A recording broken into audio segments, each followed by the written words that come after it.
Mic check 1 2 1 2. Mic check 1 2 1 2. Can anyone in chat hear me?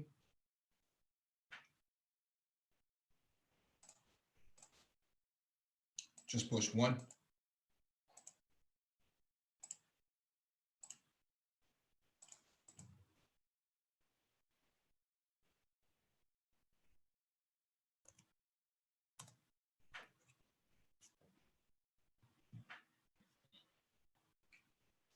Okay. I got a confirmation from the chat. Thank you for the confirmation. Welcome back to the Black Brain Trust. This is episode 417. Please hit the like button as you come in, share the video if possible, hit that notification bell so you get all the updates from the Black Brain Trust, including those posted on the community tab. Just as an FYI, we are not medical professionals. We do not give out medical advice on the use of marijuana or any other prescription drugs.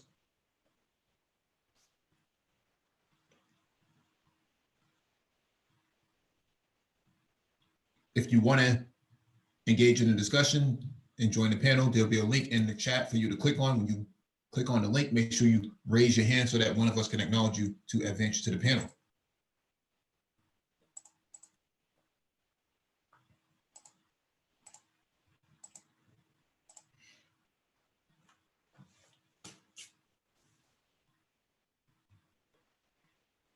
All right.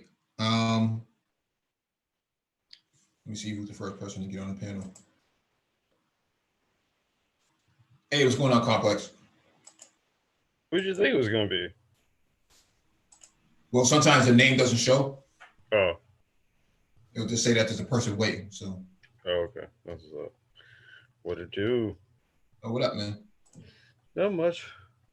You know, trying to enjoy this Sunday, man. Little one. Went and picked her up yesterday. My mom, she was there for the week. Mm-hmm. You know, like whole New Year's and stuff like that. So, mm-hmm. You know, I've just been chilling out. She's over on my bed, knocked out. All right. Yeah. Here to talk a little bit of the herb game. Mm-hmm. Do you have the docket? I do. I have all the links here. If you have the ability to edit the live stream itself, you can put the docket in there. Oh, okay. Can I go in there afterwards and put it in there? I got all the link. I got all the tabs here. Okay. All right, cool. I'll go ahead and do that. What up, Kales? What up, Matt Blaylock, Excalibur, Naima? Welcome. Everybody else watching, welcome. Yep. Let me shift the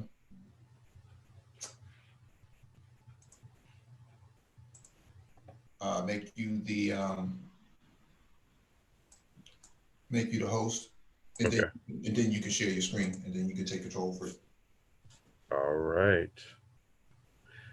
Okay, so real quick, shout out to Anti-Gravity. He was gonna make it. I told him 7 o'clock my time, not 7 o'clock your time. Okay. These pesky time zones, man. Tell you. Yeah. All right. So, well, I wanted to start with Q. I wanted to start with a couple of strain reviews. So I went down to LA. I went into the city yesterday. As I noted, picked my daughter up, but on the way in, was able to get some new sativa I'd never tried before. Talked to the guy, kind of told him what it is I like in terms of sativas. He made a recommendation, so we're going to cover Mango Brulee. That's the strain name for this one. So I know nothing about it. I tried it. Yeah, it's okay. It's okay. So we'll get into that one. And then I got a tried and true indica, Skywalker OG. I just hadn't had it in a long time, and I don't think I ever did a review of it. So we'll do that one, and Gorilla Glue. So my homie, shout out to the homie Germ One. He was like, he been telling you trying to put me on the stream for a good minute, and so I've been trying it maybe the last couple weeks. It's interesting. I like it. It's okay. So we'll cover that one too. Now, anyone who is new to the Business Wealth Power Brain Trust Strain Review platform, I use a couple of tools here to kind of explain how we gauge a strain and its effects. So let me get the screen share cracking here. Let's see here. What's up? Oh, that's my little one there. All right, she's awake. I started talking. All right, so we're gonna do screen. Wait, you know what? Okay. Let me figure this out here, Mike, because this is different from StreamYard in terms of how you do your tabs, how you present the tabs. So let me figure this out here. Yeah, always make sure your the tab that screen that you want to show is a separate window. Yeah, make sure you highlight that. Okay, gotcha. Gotcha. All right, give me just a moment then. Let me do that. I'm gonna make that a separate window. Make this a separate window. Sorry about this, folks. I'm not as tech savvy as I come across sometimes.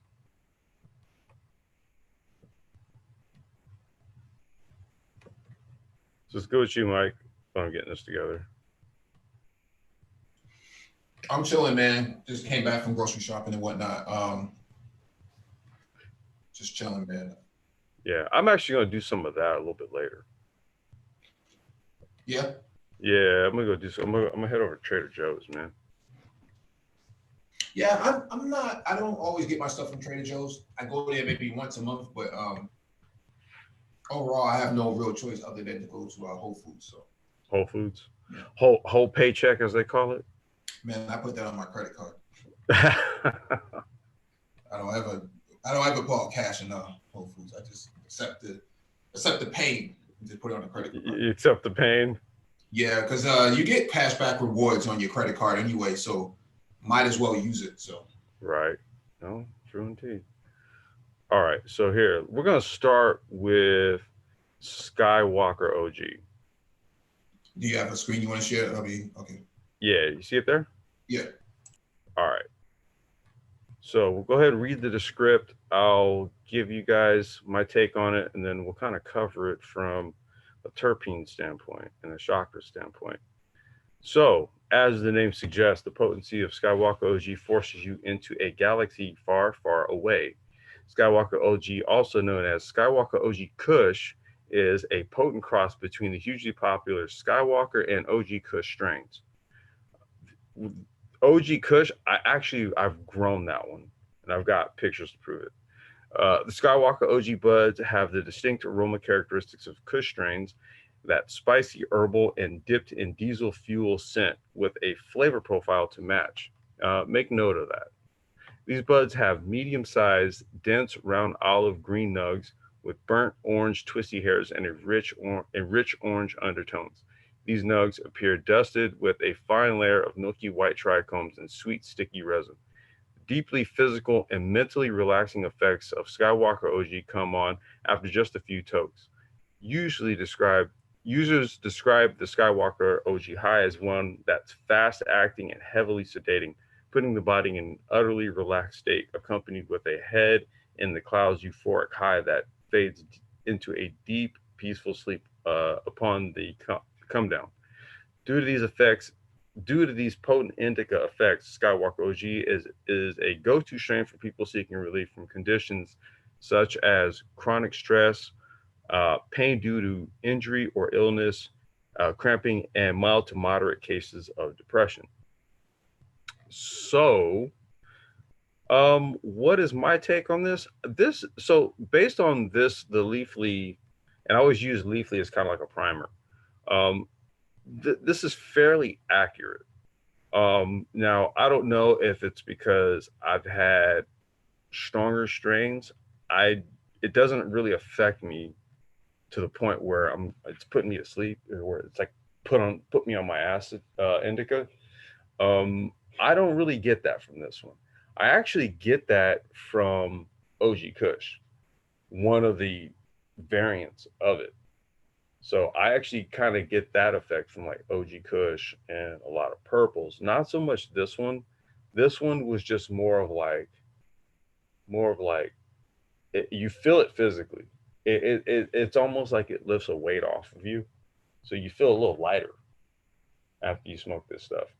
Um, Now, in terms of the visual appearance of the bud, everything's spot on. Um, let me get the stop sharing my screen here and share it on the other screen. Let's see here. Yeah, here we go. So on the terpene side of things, now based on the review, so we're looking at um, limonene has orange citrus undertones to it. Okay, um, and you'll see there is a Kush strain over here that falls within that.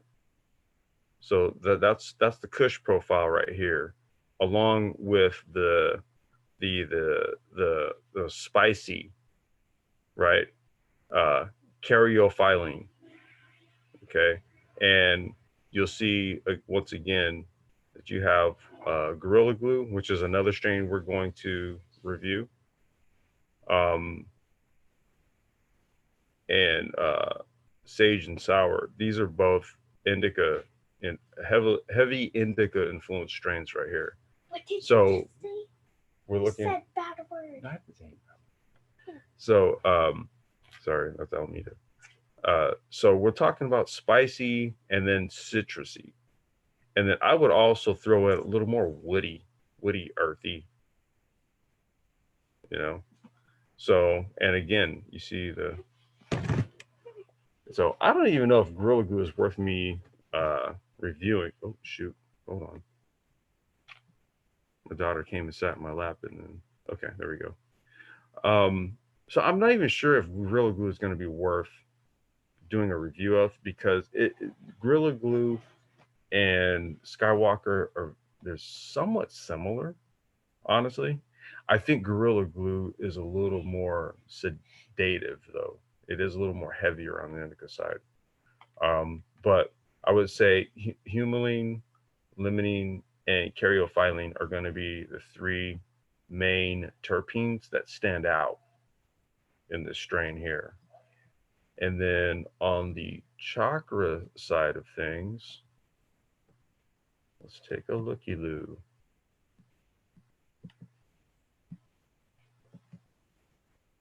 All right. So it's Conquest, you got zone in the back. oh. What up, Zone?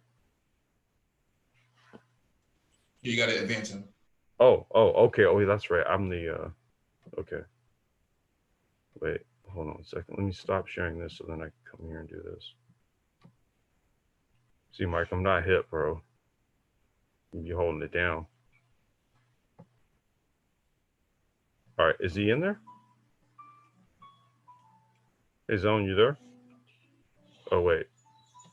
Hold on. Oh, there we go. What just happened? Is he there? Oh, okay. All right. Sorry, folks. Yo, Zone, you there? Yeah, I was like, you didn't put me on the panel. Dude, I don't. Dude, I'm a newbie at this shit. All right, continue on. All right. All right. Let me go back to screen share.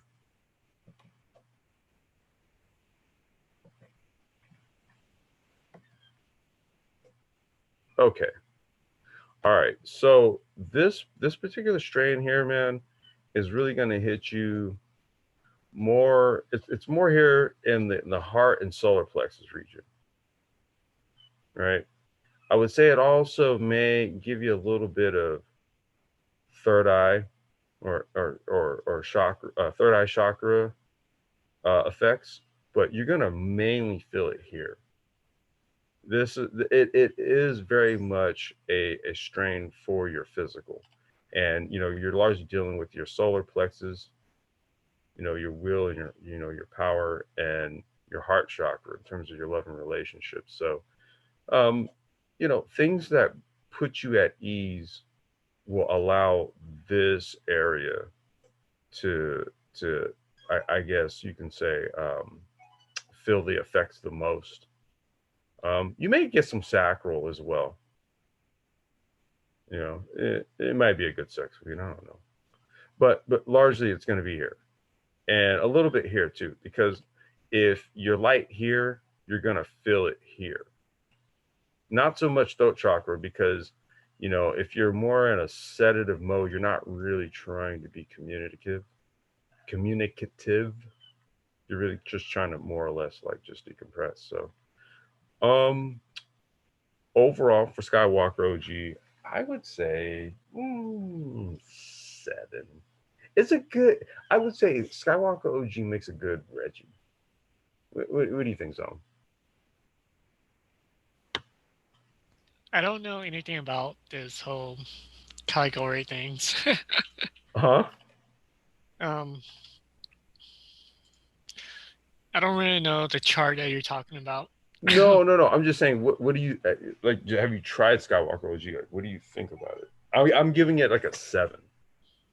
Like 7 out of what? Like a 10? 10. Yeah, yeah.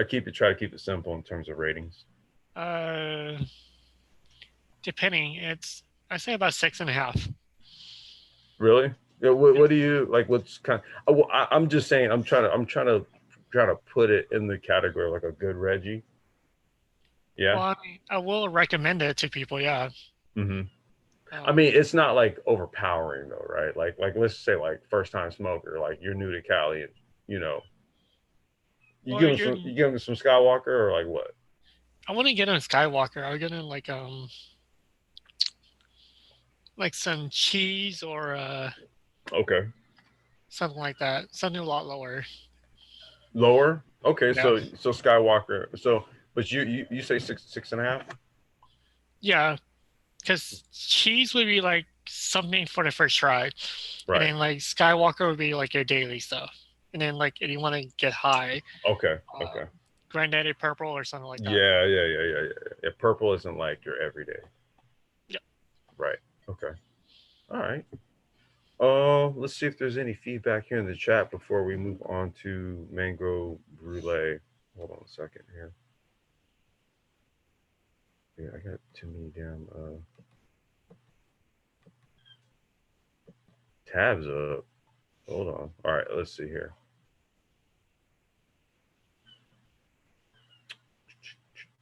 Where can one get the seeds for this? I'm asking. You know what? Actually, there's you got growers and shops out here that have seeds and clones. When I grew my OG Kush, I just bought some clones at a dispensary. Let's see here. Yeah, how long does it take Skywalker to grow? You know what? Let me actually take a look and see what Leafly is saying in terms of its grow time. Let's see here. They used to show that. Let me see if they still.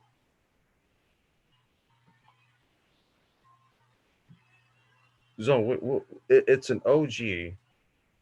Uh, it's it, it's OG Kush and Skywalker. Like they don't have that information here anymore. What would you think in terms of its lineage, like its flower time?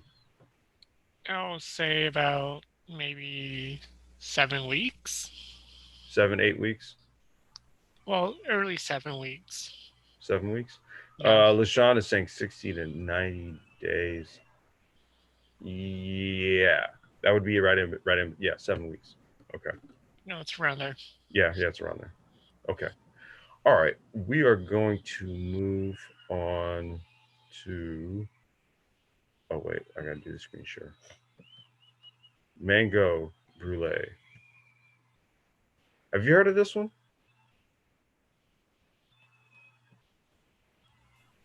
Nope. No? Yeah, me neither. So I just tried it. I just picked it up yesterday. I'm trying it for the first time. Is Okay. this some sort of like mango cross? Yeah. I Okay. think so because, well, I'll give you my take on it in just a second.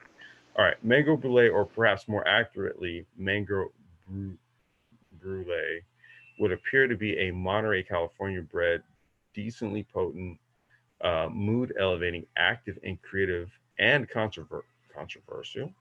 Oh no, I'm sorry, conversational. Sativa dominant, citrus floral. Dude, like these people don't believe in periods. It's all commas. Okay. Sativa dominant, citrus, floral, and mango, positive and focused, daytime top shelf hybrid coupling.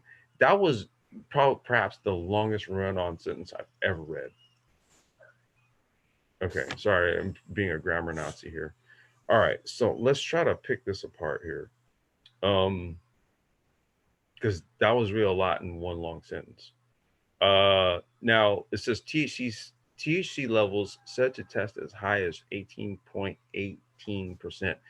The one that I got said 22.16% THC. Now,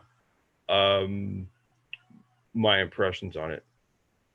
It lives up to the mango brulee name, just simply from the scent, the smell.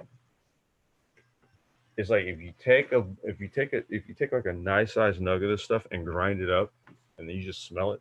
It smells like mango. It literally smells like mango, and it also kind of has like a cream undertone to it. So that's where you get the brulee. It literally lives up to the name, mango brulee. This stuff smells like a mango brulee. I thought you were saying boule, and I was like, "Are you referring to like this?" Let's put an R. Let's BR. You were talking about the Bouvin Society. Brulee, not that other word. So it smells very much like a mango brulee. Sorry, 2020. I'm not supposed to be using bad words. My daughter's sitting right here. So I got it. Sorry. So no, I kid you not. It smells like a mango brulee. This stuff smells that good. All right. In terms of effects, very accurate. Well, Zone, it's a sativa, so you're not gonna really feel it in your body. Yeah, sativas are mostly like a sleeping type of weed. Well, it depends on the kind. But this one is a hybrid with Blue Dream. Right, I was gonna say because Blue Dream, I'm gonna tell you right now, man, that's my favorite strain for work. Mm-hmm. That's my favorite strain to play. Like especially like if I'm gonna be like karting, if I go out, if I know we got a race that day, dude, that is my go-to. Right there, I get into a zone. Pun slightly intended. I get into a zone. Uh-huh. I do. That stuff is a zone inducer. You get into a moderator zone. Yeah. Blue Dream is a zone inducer. If you ever want to get into that Michael Jordan mode, Blue Dream. But this isn't about Blue Dream. This is about mango brulee. This is similar. This is similar. I smoked both maybe 30 minutes to an hour before I was on the phone with Mike, basically, before we got on. I was just blazing both just to like get a feel for both. Mm-hmm. So this one is very much what it says it is. It's a mood elevator. It's a good like, let's just say you were having a house party. Okay, this is a good flower to like roll up and pass around. This is a good it's a party joint. Huh? It's a party joint. It's a party joint. Yeah. This is a good party weed right here. You used to have an Excel spreadsheet with all the strains and whatnot. What happened to that? Man, look, there's so many, dude. There's no point. I just go to Leafly now. Yeah, but you used to have a rating, right? You would weight it. Yeah, no, I know, I did, man. It just got ridiculous, man. I It's just like a 10 new one every month. That's what I mean. It's just like, what was the point, man? It's like, what was the point? Your rating gave it, credibility, right? So in case one people wanted to go out there and just buy it, they had to know, like, okay, just we give this a 7 out of 10. Yeah, well, that's why. I mean, I just figured, man. Now I'll just put it out there, just just auditory format. Man, that stuff just took too much time, man. No, dead serious, dude. Like after a while, man. Well, you know what, Mike? The other thing too was when we had the other business going on at the Oh, time, okay. and I had and I had all those strains. So it was like, dude, I had my pick of the litter. So it was easy at that time. But now, oh, dude, no. Yeah. I'll just do it like this. I'll just do it like this. Mhm. Um, Now, yeah. how do they go? How do they go about knowing which strains to crossbreed? I think what they hold on a second. Yeah, babe. Mhm. I think what they do is, and Zone can probably speak to this better than I can, because I don't have as much experience with crossing. I'll get seeds, I'll pop them, I'll just grow the seed out. But basically, what you're trying to do is you're trying to take the best characteristics of both strains and then combine them. Mm-hmm. The two strains having very good but unique, distinct characteristics, and then you want both of those. Yeah, but there's so many strains out there. You would have to actually, do a lot of research and development or research analysis on that. Well, Oh, I got an idea. Let's put the strains into machine learning, into a data set, and then let the artificial intelligence figure it out. see, okay, that this is where engineering cannabis was going with it on the last live stream. Where's engineering cannabis when we need him? He's in the It's in the chat. but yeah, I was gonna say put the link so you can join. I do have the link, but he's not joining. Oh, okay. Yeah, well, engineering, if you're listening, bro, come on. Yeah. Okay, so for mango brulee, we're going to go with linalool because it's more of a mango is it's fruity, right? It's fruity, so it's going to be in this area here, and it's very sweet. This has a very sweet smell, so you're going to get sugar, you're going to get a little bit of citrus because it is a tropical fruit. So it's going to fall largely over in this realm here. Okay. And you know what? My bad for not even talking about the effects or the properties of it, of the last one. But it's going to be more of a anti-anxiety, okay, sedative. Now, what did we just kind of get the descriptive of, right? It's a good party weed, anti-anxiety, as far as sedative. So it's more of a okay. Wait, there he is. Hold on a second.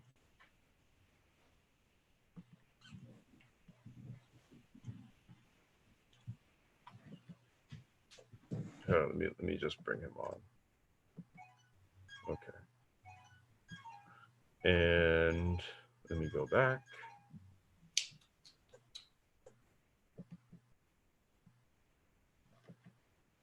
All right. Pain relief, antibacterial. What's up? Hey, what's going on, engineering? How you doing, brother? So, and these are some of these strains that they would associate with this particular terpene. I would say sour diesel is closely related to mango brulee in a lot of ways. Let's see what else. What else could we get? What else could we give it? Maybe some myrcene, somewhat citrusy. Okay, anti-inflammatory, sedative, muscle relaxant, pain relief. I would give it myrcene, linalool, maybe a little bit of apinine. There's a slight bit of pine to this. There is a little bit of pine to it. It's a very fresh, very fresh mango. You really do get kind of like the tropics and then like pine trees. You know, Well, see, what I'm um, looking for is a recovery strength, recovery product, for my workouts, right? mm-hmm. I'm not sure if it should be oil based, if it should be tree based. I'm not plant tree based. I don't know. For recovery for workouts, man. Or CBD. Yeah, I was gonna say something high in CBD. So if we're talking, we can either go hemp with it or we can go heavy indica with it. Mhm. This being a sativa strain, this is this is going to be more for headspace. This is mental medicine, and either your CBD or your indicas are going to be more for the body, physical body. You're going to feel the effects more. That's why with the Skywalker OG, it hits the body. The mango brulee is hitting is hitting more the headspace, Mhm. anti-anxiety, stuff like that. These are mental conditions that we're talking about here. Yeah, LaShawn says birthday cake. Birthday cake, okay. I've never tried it. I've heard of it. That's why I'm laughing, but never tried it. That's like a really old strain. Is it Yeah, I remember seeing it around like 2008. okay? Yeah, that's probably why it rings a bell, dude. It's probably old. 2008. You're only like 18, dude. How could you? How could you that? And he was smoking since man, Zone been smoking since he was 2. Man, I've been doing it since elementary. Yeah, yeah, yeah. You're like barely legal, man. Hey, Zone. Tell him how Cali does it, man. Yeah, we do it young. Too young. All right, I would say this one you're gonna find mango brulee in terms of a chakra rating. It's mainly gonna be in these 3 areas here: heart, throat, and third eye. Again, this is a very social herb. So you're it's gonna be all in this realm here. This is where you're gonna feel its effects right Hey, here. hey, can you guys hear me now? Hey, we Yeah, can hear you, brother. What's going on? All Welcome. right, okay. Before we jump in, I don't know, did we discuss why it's important for us to learn why the strains are important? Well, that's kind of what I'm trying to touch on here. The way I do reviews, well, me personally, the way I review strains is, I'll kind of classify it. I'll go on sort of like a base review, like Leafly, for example, and then I'll do a terpene analysis, and then I'll kind of rate its effects through a chakra chart. Okay, No, because that's how I do kind of like my own personal reviews, right? But I think I know where you're about to go with this. yeah, because usually what I do is I just look at based on the strains, Mhm. look at how it's going to basically be used in infusion and edibles, Mhm. or for instance, with alcohol beverages. Yeah. Where in the future you will have to learn how to infuse different strains, like basically knowing your wines to what it matches with kind of red wine to meat. You're gonna Mhm. have to know your strains to what kind of alcohol is gonna be used. You know And what I'll it's do. What I'll do, engineering, is I'll try to later on in the discussion. I'm going to try to dig up the lab results for one of our hemp strains, yeah, and then we'll dig into the numbers that way, because that right there, it breaks down. It literally breaks down every single cannabinoid or cannabinoid and terpene compound in the yeah, flower. And then because from there, we could talk about like how to maybe isolate these things, or we could talk about data logging this stuff. You because there's know, a lot of chemistry behind it. So if you're right, infusing it right, with wines, you might be looking at acidity and how that might affect it, or some stuff like that. right, So in terms of that's what I'm saying. The importance of it is basically in order to have that knowledge, the benefits of having that knowledge right. is to Well, know. Yeah, I was gonna say Is- I'll pull up I'll pull up the lab results, and then Yeah. you can kind of give it a look, and then let us know what your thoughts are based on what you're looking at. Yeah, no problem. I just want to make sure, as everybody's looking at the the strains, the importance of why you need that knowledge in the strains itself Mm-hmm. is to have that insight and knowing this is good with this and your edibles and with this and this. So when in the future, when it becomes more commercialized, Right, in terms right. of, so you have that knowledge. Okay, this is going to be if you're going to basically start. And just, I just want to just make that knowledge clear.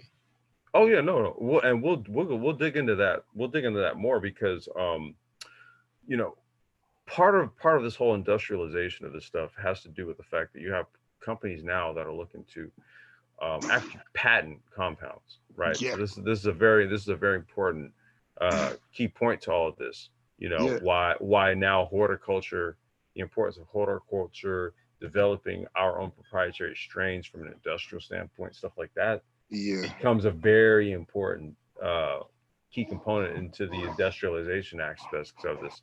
But I'm just gonna finish up the review here, and then No, no, we'll please, yeah, yeah. please go ahead. This is important knowledge. I was learning a lot, so please go ahead. Okay, all right, yeah, no problem. Basically, like I was saying, man, mango brulee is really good as a okay. If you suffering from PTSD, you have anxiety issues, you're a quote unquote incel, you're an educated lame. I'm sorry. Um, so anything like that, right? This strain's good for that. It really is. Um, you don't. There's very little physical effects. Very little. It's all in the head. It's all in the head. So I'm not particularly a sativa guy for the most part. Usually, I like a bit of sativa because I like a full effect. But based on the fact that I do a lot of I do a lot of physical stuff, I usually tend to lean heavy on the indica side because of just that, just from the physicality standpoint. But I do also appreciate a sativa that when I need it can kind of just put my head in a certain. I don't really need it for the body, but that can put my head in a certain space. I really like this one. It's real close to Blue Dream as it was mentioned in the review. Um, I'm gonna give this one a 7.8.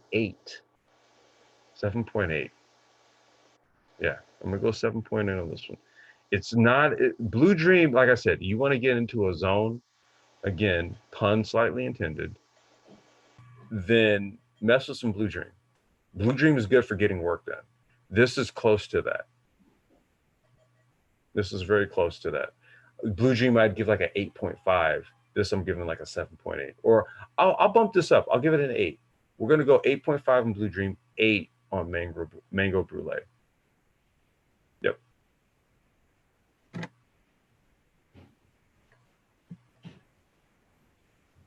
Wait, we got some comments here. Let's see. Okay, zone. Okay. Oh, okay, that was zone. Okay. Let me go to the chat and see if we got any questions here.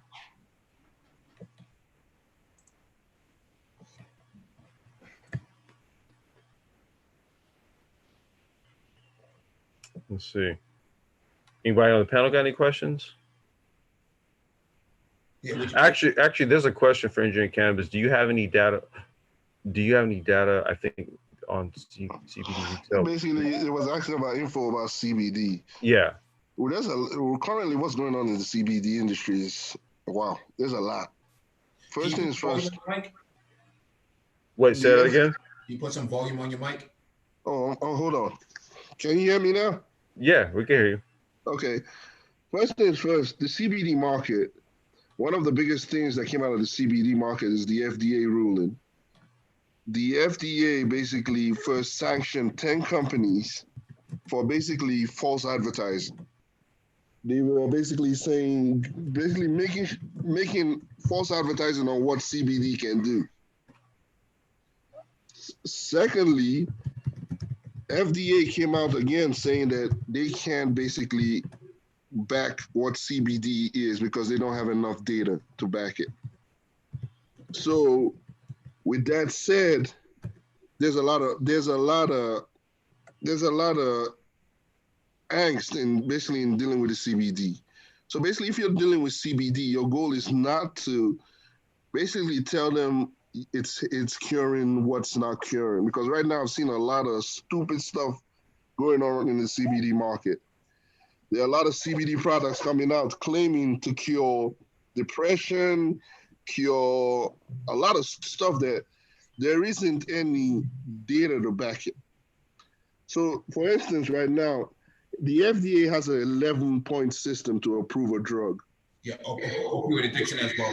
Sorry, I forgot to mention that. It has an 11-point system to approve any drug, the FDA. Mm-hmm. Guess where the CBD, any of the CBD product is? It's in number 1, the clinical trial. There isn't any CBD except for the ones for epilepsy. No. I've read a lot of research, and every CBD research is in the first stage, the clinical research. Mm-hmm. Clinical part. There isn't any, because right now the second part is human trials. There isn't any research dealing with human trials currently. Right, and I was going to say to that that's why, as it stands right now, CBD falls under the jurisdiction of the Department of Agriculture. Yeah. So it's more okay. So this is where the intellectual property aspect of this comes into play here, in terms of like the isolation of compounds, for example. Yeah. Because it's largely in the nutraceutical category, given that it's under the jurisdiction of the Department of Agriculture. However, let somebody cross a strain, and then they isolate a compound, and then they find that compound at magnified concentrations will completely neutralize something like a diabetes or something, for example. Yeah, but that's the problem. There isn't any research pinpointing what. Not yet. Not yet. That's where we're at. We're at the clinical trials side, because you got to understand, we literally just went 50 state legal last year. Legalized. I'm sorry. Well, 2018.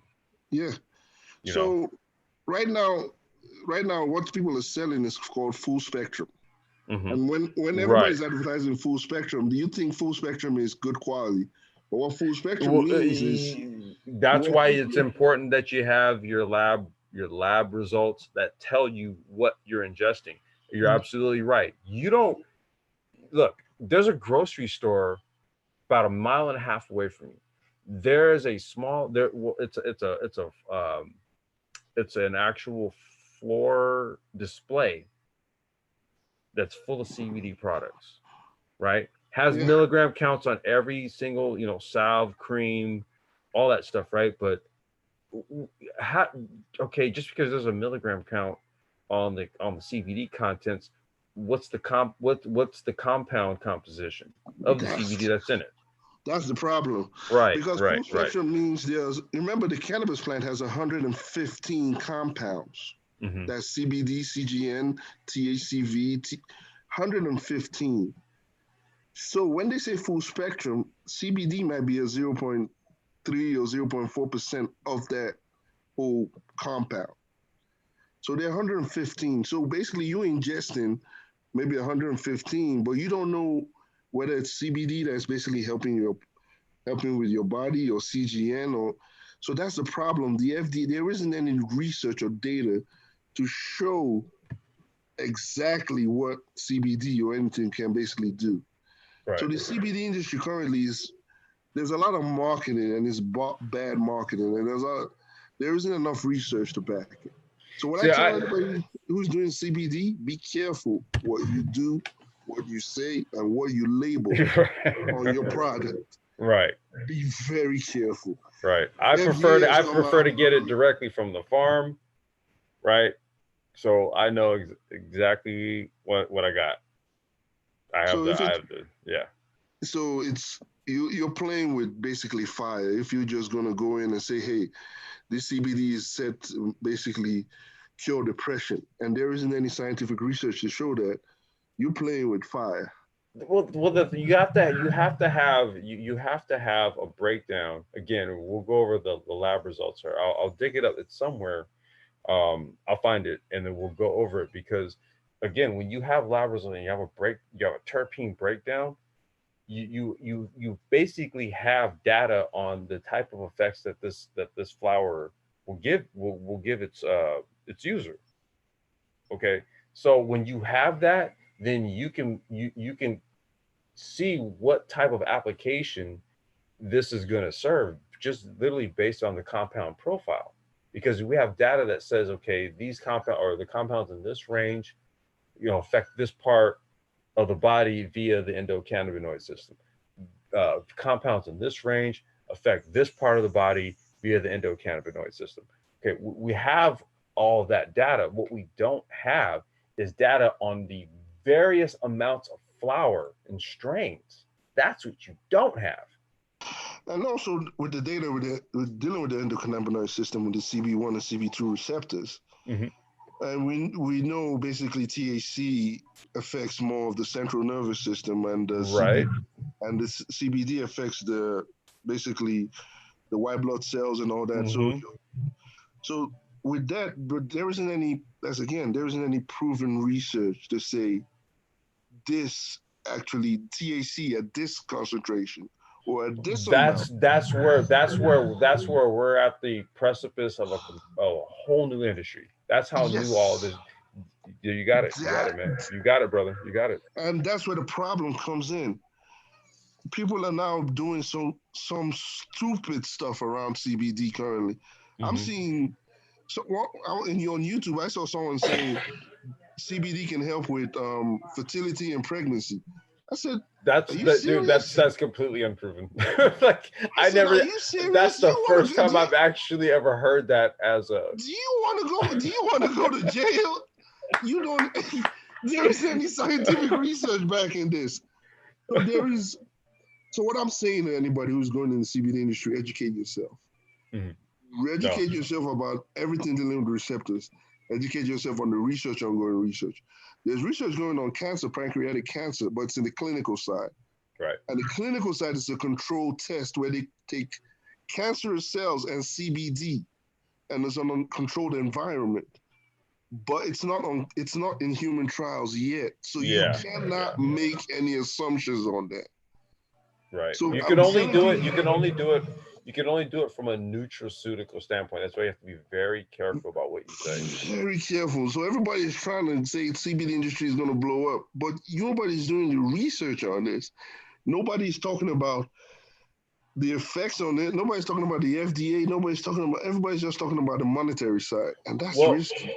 well, here's what we're gonna do. We're gonna go into this next article here, because this kind of speaks to why no one's talking about it. Yeah, Because we're still not legal. Hemp wise, we are. but you know, Cannabis wise, as a national mandate, we're not. yeah, However, the we have House did approve a more bill. act, the more Yeah, act. yeah, we're gonna go into that. We're gonna go Yeah, into that right now. Okay, hold on a second. Okay, so it it so this approved is in the committee. It didn't approve it in the House, just in the committee. no, just the House committee, but this is the basically we up until this point we haven't had any of this Any yet. bill, yeah. Right, right. Except that we Okay, had the Safe Banking Act that just came out just the too, but banking, yeah, but that had to do with the commercial monetary activity. side, So these are going to be separate bills that are going to be passed, yeah, because they have to go through different chambers. yeah. But go Um, ahead. I'll talk yeah. once you're done with this. I'll talk with that. Okay. All right. So this is from CNBC. House committee approves landmark bill legalizing marijuana at the federal level. All right. The House Judiciary Committee approved a bill Wednesday. Now, this is not just this past. This is actually November. So this was last month, or two. Fuck. January. Don't say that word. Sorry, babe. Sorry. I screwed up. All right. Basically, this is from November 20th. House Judiciary Committee approved a bill Wednesday that legalizes marijuana at the federal level, removing it from Schedule 1 of the Controlled Substances Act. The legislation, which passed 24 to 10 has a high chance of approval in the full House, where Democrats control the chamber with 234 seats. It's likely to face a tougher battle in the Republican-controlled Senate, which I'm going to make a prediction. I don't think it's going to be as tough a battle as they think. Okay, but we'll touch on that another time. Where Majority Leader Mitch McConnell opposes marijuana legalization, and this is what I'm saying. I think within the Republican Party, there's too many Republicans that are basically saying, "Look, dude, you know, you in Kentucky, yeah, you benefit from hemp because the hemp game in Kentucky and in those states, Kentucky, Tennessee, North Carolina, I'm trying to remember where else.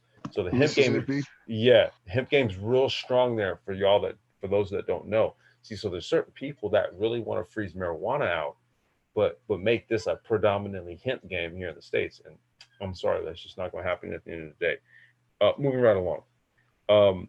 Legislation allows states to enact their own policies and give them incentives to clear criminal records of people with low-level marijuana offenses.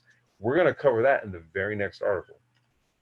It also includes a 5% tax on cannabis products that would provide job training and legal assistance to those hit hardest by the war on drugs. We're going to touch on that in the next article. According to American Civil Liberties Union, marijuana arrests account for more than half of all drug arrests in the United States. U.S. lawmakers on Wednesday repeatedly cited the disproportionate impact drug laws have had on communities of color, saying that decriminalizing marijuana helps alleviate some of that imbalance. Mike, how long have we been speaking to social equity? About 2 or 3 years now. Okay, moving right along. The decriminalization of marijuana has been a mistake. Chairman Rep. Gerald Nadler, Democrat, New York, said during the markup of the bill. The racial disparity in marijuana enforcement laws only compounded this mistake with serious consequences, particularly for minority communities. God damn it. Mike, how long have we been drilling this shit into people as it relates to cannabis? Probably since 2017. Okay. Some Republican members expressed concerns that the bill went too far and it was unlikely to be taken up in the Senate. I don't think a majority of Republicans will support this bill. Rep. Ken Buck of Colorado said Wednesday. It is even less likely that the Senate would take it up. Therefore, I would suggest that we deal with other bills that we can get much larger bipartisan support from.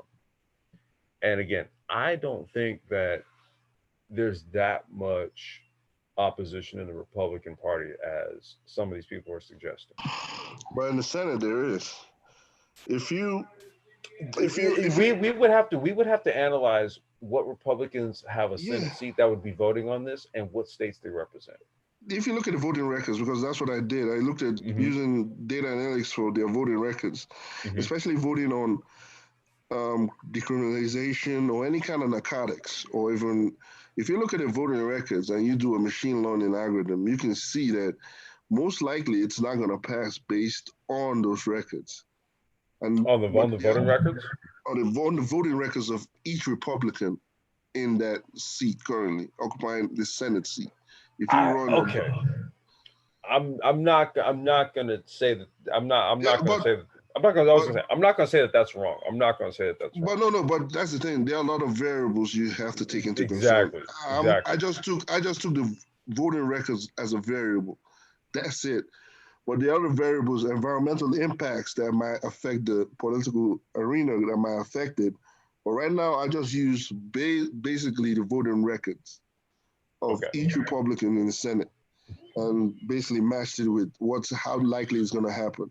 Okay. And so there's I have no disagreement there. I just think that when it comes to job creation and particularly in each state, you have a strong millennial base that heavily leans towards legalization. Okay. They would be the ones that are going to directly benefit from it. And when you look at the effects of people like AOC, Bernie Sanders, Ro Khanna, Tulsi Gabbards, all the like, I just really see that youth, that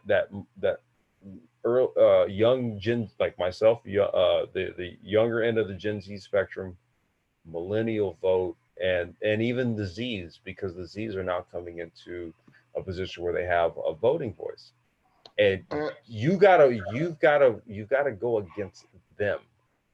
no, you're right. Because one variable I didn't even take in concern was currently, you remember Michigan and Illinois just implemented a recreational. Right. And do you know in 3 weeks, the profit margin for the recreational was $3 million in just 3 weeks. In 3 weeks. For And Michigan. and you know what? And Chicago, this particularly Chicago, but Illinois has been dealing with a pension problem for how long? So I didn't take in that concern about profit margin. It comes in variable. I just used voting records. But You have to look at the realities of. That's what I mean. yeah, People are gonna have to get out of their goddamn feelings and look at the financial effects and how this can address things like pension issues, tax obligations, right? yeah. From literally not even from municipal level and a state level. Yeah. You have to look at the viability of this. You really have to look at this as a commodity and stop Money. looking at it as a quote unquote street drug. It's BS. Yeah, so once if you took that into consideration, maybe that would change, because it was 3 million in 3 weeks, and it was something else. Yeah, but you know they've been sitting there trying to implement a damn soda pop tax. What the? You should have legalized cannabis 2-3 years ago. You'd have made a lot of inroads in addressing. I'm talking about Illinois in addressing the pension issues. You probably would have staved off a lot of flight in terms of like your younger working class leaving the state of Illinois, going to places like Arizona, California, Texas. You know what I mean? It's like you have to look at things in a long-term standpoint. How this is going to work to your benefit. You know, and I think that just having a short-sighted view and then just think, oh well, you know, I don't want that in my state. What are you talking about, dude? You do realize that there's going to be a large portion of the pharmaceutical industry is going to be hedged on this stuff at some point. Well, I'm sorry, Mike. Go ahead, dude. No, I was just reading the chat, and Vic Shepard said Democrats should grow a pair, run on legalization. So, but Boner, however you name, his eyes always read, oh well, we don't really know about that. And all this time, he's been holding out with investments in cryptos and in cannabis. Acreage Holdings, man. He sits on the board. Hey, profit. Money can change. Money can change anybody. Yeah. Financial benefits can change. Yeah, filled the jails up, filled the prisons up in Ohio with brothers on weed charges, but at the same time sits on the board of Acreage Holdings. Make that make sense. I'm sorry, dude, Mike. Go ahead, dude. Oh, dude, you can look at his eyes and see that he's been stung for most of his career. Who are you fooling, man? Hey, I'm gonna finish up the article and we're going on a little bit more. All right. So in response, now they said that the House Democrats can negotiate with the Senate, acknowledging Republicans won't take the bill, quote unquote, as is. I don't think it's a good idea to say the Senate won't take this bill, he said. When the House passes a bill, it's part of a continuous process. It's not the end of a process. That's the truth. The National Organization of Reform of Marijuana Laws, also known as NORML, has called the legislation the biggest marijuana news of the year. Oh, shit. Wait, hold on.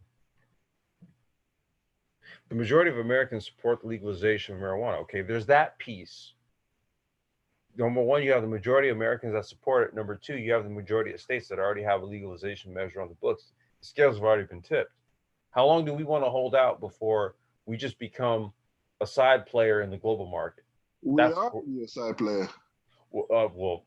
The question was, how long do we want to hold out? You're right. We already are that. Because I looked up the Canadian export. They exported $13.3 billion. We have been saying, and I hate to be like the guys who claim the brain trust has been saying we've been saying this, but we have been saying this. We've been covering the Canadian export market. Mike, how long? 2018 at least. So that corroborates what Engineering Cannabis just said. The U.S. market is non-existent. $13.3 billion from the export market. the North Amer on the North American now. continent, Canada runs things, man. You got to do it. And Mexico is set because they legalized in 2019. Or Yeah. no, they're set. I think 2020 they're good to go. So they put it in play last year, and as of January 1st this year, as a country, they're legal. Yeah, you have to take into consideration that Mexico also has something that's very valuable that they just recently found. What's that? Lithium. Oh, really? Wow. Mexico has the largest deposits of lithium in the West. Wait a minute. You mean because I thought that was Bolivia? All of Latin America is sitting on lithium. Ooh. Okay. Maybe America will invade those countries. We're gonna invade Mexico. Yeah. Okay. Well, that's actually been the discussion, right? A Mormon family gets killed. That's an attack on Americans. Well, why don't we send troops in there? Right in the places where the lithium deposits are and the marijuana can grow. Man, we gotta look into that, dude. Like let's try to find some articles on that because really in Mexico, I'm wondering what region. And Mexico is already trying to federally legalize cannabis already. No, that's what I thought they already did. I thought actually it's on the books. It's about to be this year. It's gonna be. Don't they go as a country? Don't they basically go legal like the way the Canada did? 2020. Yeah. Yeah, that's what I thought. Yeah. 2020 is going to be full legalization of cannabis. Look, on the North American continent, we are the last to do it. Mm-hmm. We are the last. Canada, we already just talked about it. Canada already has a booming. Matter of fact, Mike, we've been covering the fact that Uganda's been exporting. Okay, y'all, you got to follow the brain trust. You got to follow where we're trying to go with all this. Okay, because you got countries on the continent, Uganda, for example, exporting here to the North American continent, Canada. And based on my readings, some of the most potent cannabis strains, came out from the Western or Africa side. It's coming out of the continent, bro. Yep. Yeah. So the most potent is coming out.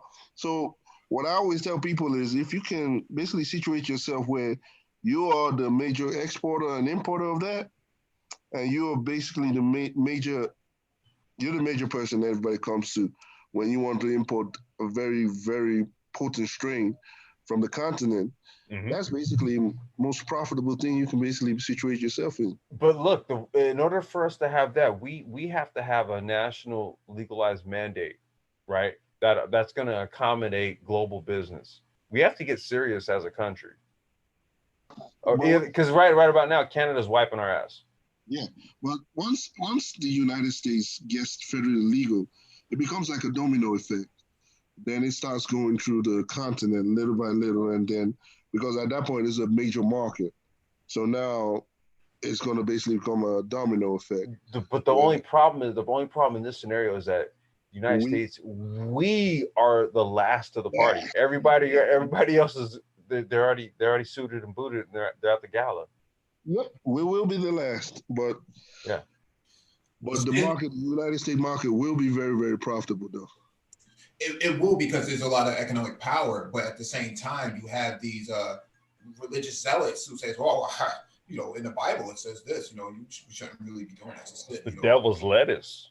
Yeah. But even though with the religious stuff, but look at the stats in terms of states. You have 12 states with full legalization, 12 states with recreational medical. Mm-hmm. The other 30, some basically just have medical. Right. And the only 12 states that just don't have any kind of cannabis in there, both medical or the Mississippi, North Carolina, some South. One of those 12 states don't have any kind of cannabis in there. So you're seeing that shift, as you said, into more of a federal legalized system real soon. Let me go ahead and finish this up here, and then we'll go ahead and follow up on the discussion. Majority of Americans support the legalization of marijuana, according to the Pew Research Center. The bill has more than 50 co-sponsors, according to Congress.gov. Backers of the Senate version of this legislation include presidential contender Senator Kamala Harris, the same chick who's throwing brothers in jail in the state of California. Shout out to her. Shout out to Kamala Harris. Whatever, That's the bitch. one who sponsored that bill, the MORE Act. She's the one that wrote it up. Yeah, well, you know, I guess she needed to correct her wrong somehow, right? Because she sure as hell wasn't on this side of the game when it in the state of California. I'll tell you that much. Yeah, I mean, it's too late now. I mean, she's out of the race, so that's what I mean. It was like, yeah, too little, too late, huh? Only 11 states in the U.S. and the District of Columbia have legalized cannabis for recreational use. Medical marijuana prescribed by physicians is legal in 33 states and Washington, D.C. Again, the scales have been tipped. It's legal in more states than states that it's not. So it's really just a matter of time at this point. Committee approval comes 2 months after the House panel passed legislation that will protect banks that serve marijuana businesses in the states where legal substance is legal. You see, so we've already had a resolution passed in the House, right, that would protect banks that are going to allow businesses to transact, right? So this is we could get a sweeping bill passed, but in lieu of that, what you can do is you can get lesser bills that do address specific key points passed. So what it may do is it may clear one specific activity, may not usher out a national mandate as a whole, but it'll say, okay, well, look, since there's states that are already doing business, and because this government is acknowledging businesses that are operating based on their own legal statutes that they passed, we also have to respect their ability to issue banking services in said businesses that they've deemed legal. So that piece of legislation is passed. So there's bits and pieces to all of this. So if you look at it, look at the situation like looking at prohibition. The first thing that passed was the money. The next thing is basically legalizing it. So basically, if the Safe Banking Act basically deals with the monetary side. So if that passes, just a few months time or a year time, the legalization will pass. So money follows from money, then legalization. Right. Now, before I get on to the next article, I gotta step away for about 5 minutes. Give me just a moment, okay? Yeah, I can cover. All right, cool deal.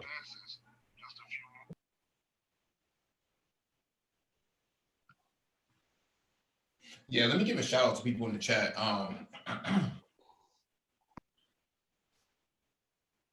Naima Buckner, good evening to you. Excalibur, what's going on? Salute. Cocaine Kells, good evening to you as well. Matt Blaylock, what it do? Q4, peace to you. LaShawn, peace. JD Orca, good evening. Vic Shepherd, what's up? Keep it techie, peace. Mike Rizzi.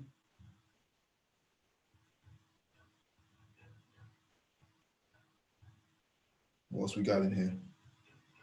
Unsunken One, what's up? I'm an Aries Queen. Welcome to the chat. Welcome to the channel.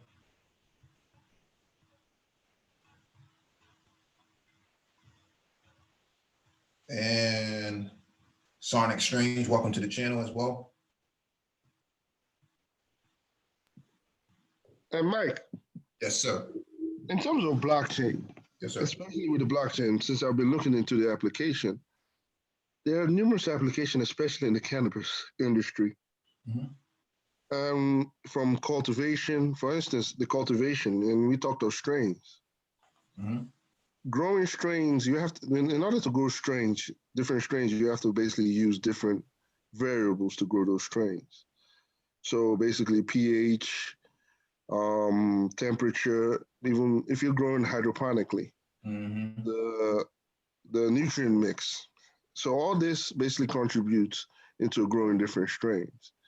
Now, if you can basically produce a block for each strain with each information for each strain embedded in each block, then using those information and basically placing it into basically the sensors that controls, again, pH, temperature, all those variables that controls growing mechanisms, and then basically automate the whole system. That's basically how one instance you can even use just blockchain. So it basically becomes an automatic press a button, and basically that information is read by your your basically sensors, and then basically everything is automated at once.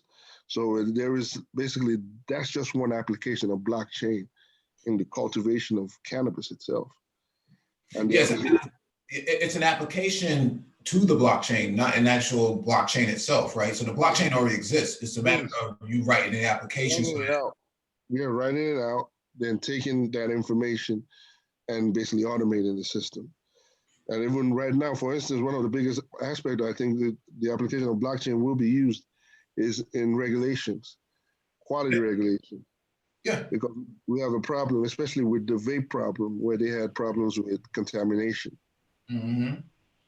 One of the big problems that can be resolved by using that blockchain is tracking mechanism for where products or how basically your cannabis is used, what extraction process, basically encompassing how your whole cannabis is basically produced and basically grown, produced, and extracted.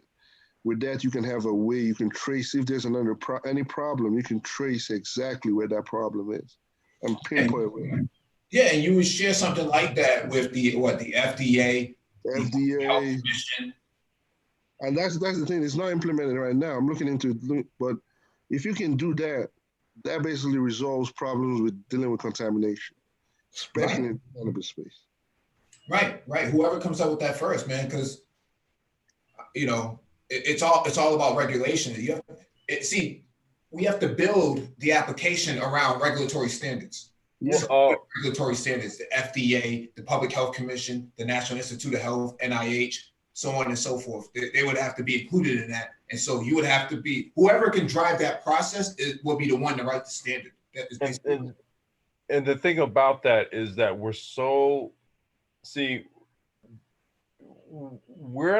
in a situation where we have an opportunity where the playing field is so green that we actually have a hand in crafting that legislation if we so chose to play that role. Mm-hmm. That's how wide open this industry still is. Mm-hmm. Because right now I'm still learning how to script a blockchain itself using hashes, and once I started learning it, I started looking at the applications in it, and the application, especially in the cannabis space. And again, there isn't much competition right now because one, the legislation is not yet out in terms of. Well, Adrian, let me just say this, because what we're going to do here is after we cover these couple articles here, we're actually going to be heading over to Crypto Slate. We're going to do a little bit of blockchain and crypto talk for a little bit. And I think there we can kind of explore some application avenues. Yeah. Because I've seen a lot of next level like white papers and ideas on application, and then there's a whole lot of cryptocurrency activity as it relates to the cannabis market is already going on. So we'll pod crypto. Yeah, I've seen that. Yeah.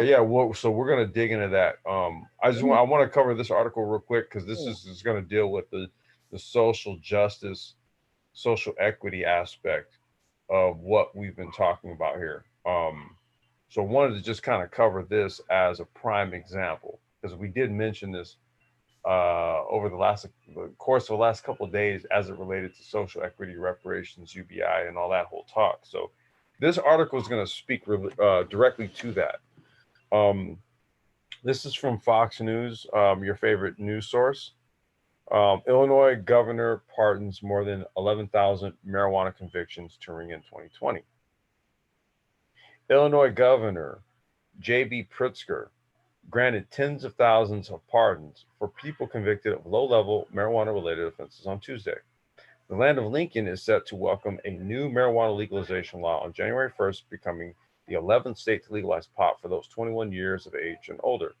Pritzker, a Democrat whose family owns the Hyatt hotel chain, described the more than 11,000 expungements as the first step in anticipation of the new law taking effect on Wednesday. He announced the pardons at a church on Chicago's South Side, claiming the action will help offenders find work, housing, and college aid. This is that social equity piece we've been talking about, Mike. State officials estimate that 116,000 convictions involving 30 grams or less of marijuana, including possessions of the drug, are eligible for pardons under the new law. Illinois State Police are responsible for identifying those convictions and sending those records to the State's Prisoner Review Board, which then forwarded eligible cases to the governor's office for pardons. Legislators in Springfield who helped craft the bill have said they wanted to alleviate some of the effects of law enforcement's war on drugs and minority communities. We are ending the 50-year-long war on cannabis, Pritzker said in a statement. That's interesting to know. I didn't realize that they had a 50-year-long war on cannabis in the state of Illinois. Yeah. Something to think about there.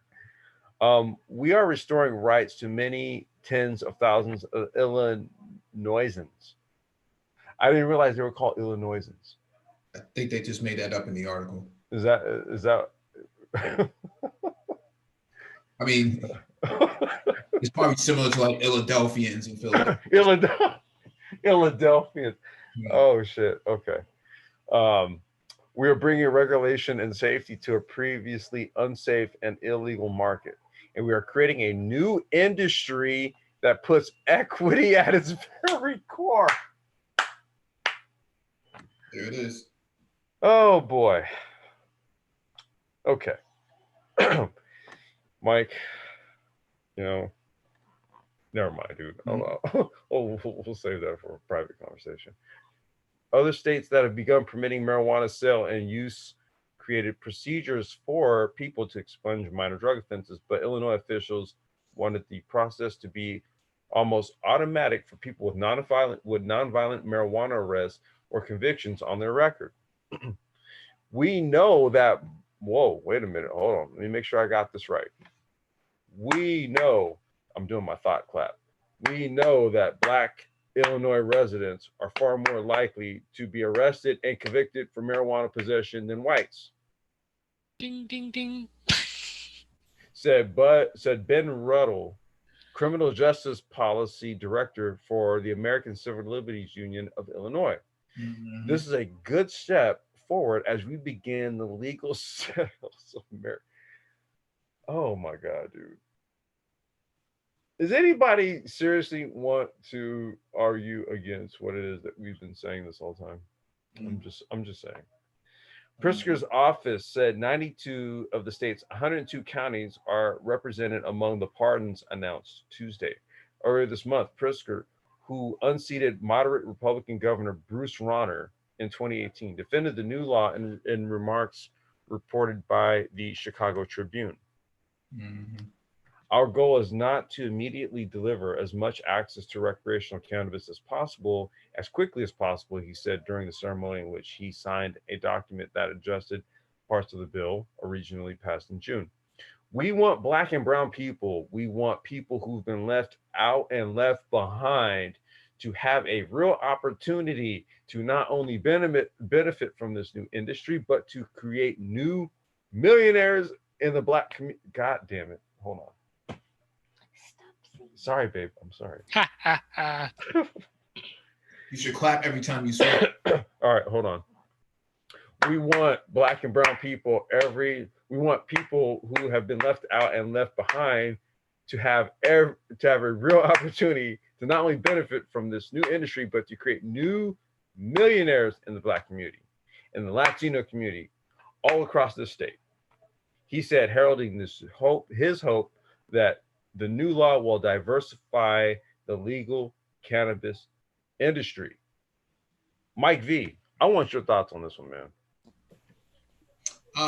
We've been talking about this for quite some time, and we know that BMs have been disproportionately impacted by the laws that incriminate people for something as minor as possession of marijuana.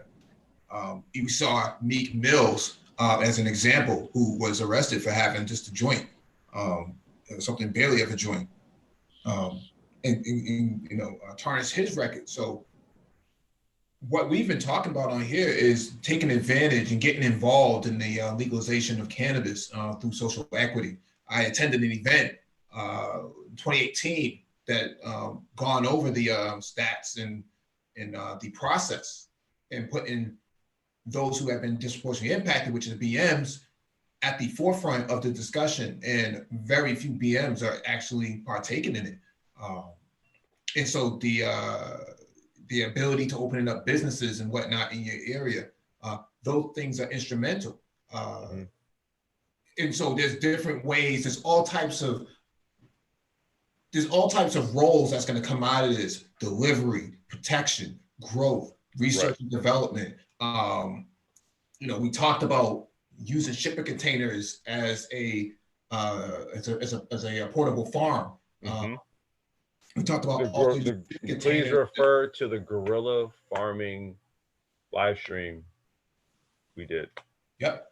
There's a lot of land in the Black community. There's over 400,000 vacant lots in Black America that are that can go for pennies on the dollar that you can use for growing cannabis in these neighborhoods, as long as you can protect it.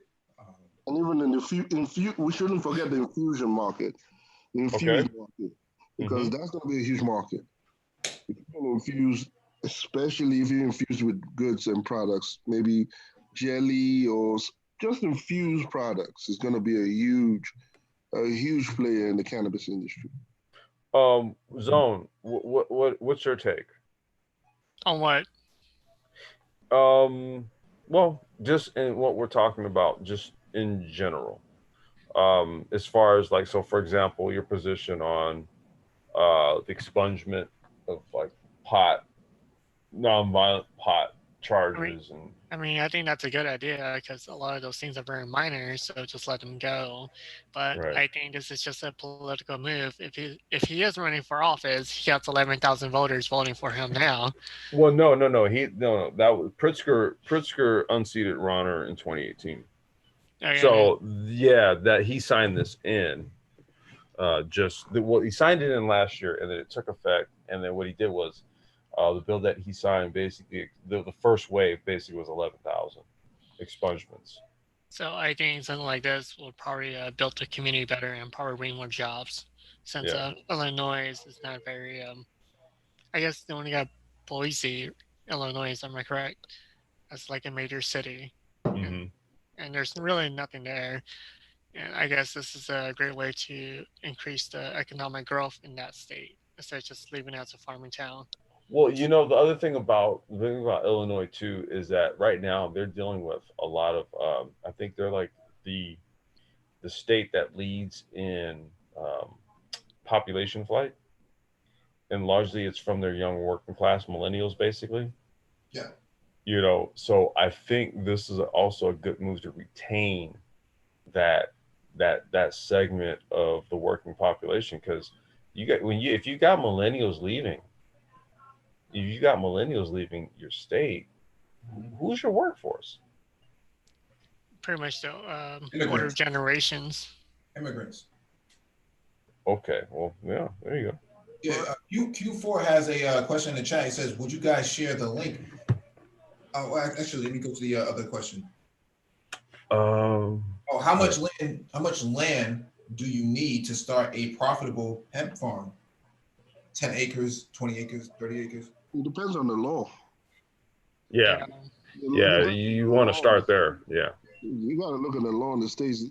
The law basically, talk to a lawyer and basically the law in the states basically gives you the space for cultivation itself and gives you regulations on where not to grow and where to grow. And remember, states might be legalized, but some municipalities in the states might not have legal, that might not want you to grow basically cannabis in that part.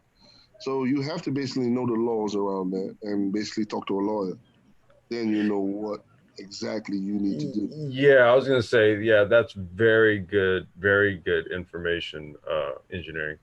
I would say look into your state agriculture department and what it is that they outline in terms of like, stipulations and the legal matters of it, because it's a state by state thing. Please talk to your local sheriff department. They will tell you everything. I know, right? Or you can talk to them. So you come down and bust up your business as well. Right. Well, the sheriff department is more easygoing compared to like the federal one, like your local police department. Okay. Mm.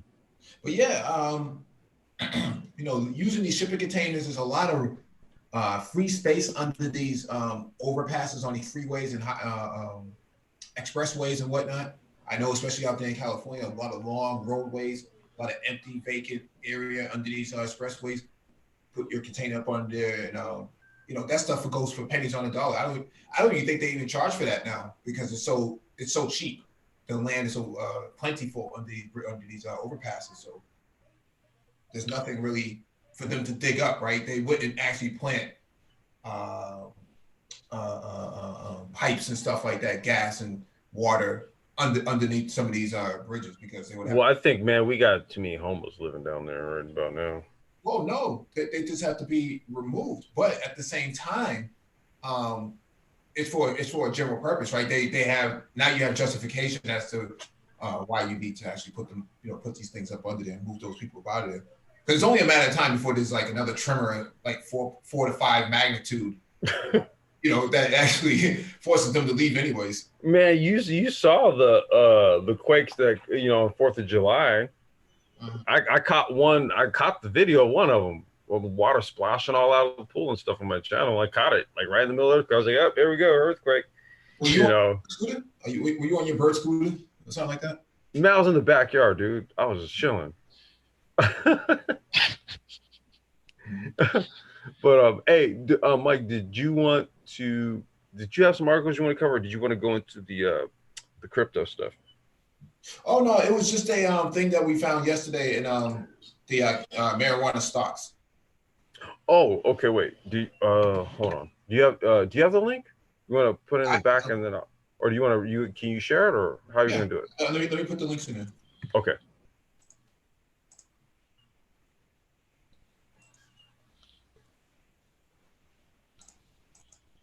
Is this for Canada stocks? Yes. Mm-hmm. Okay. Okay, let me pull this up here.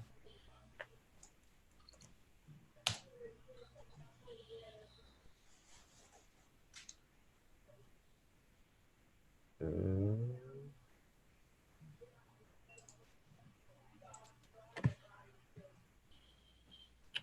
right, I was waiting for the site to load.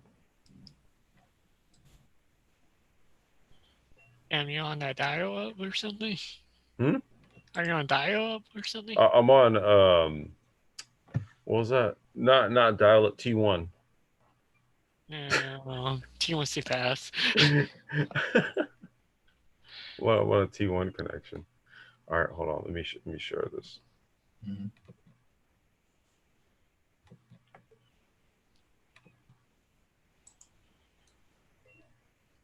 Okay. Case study.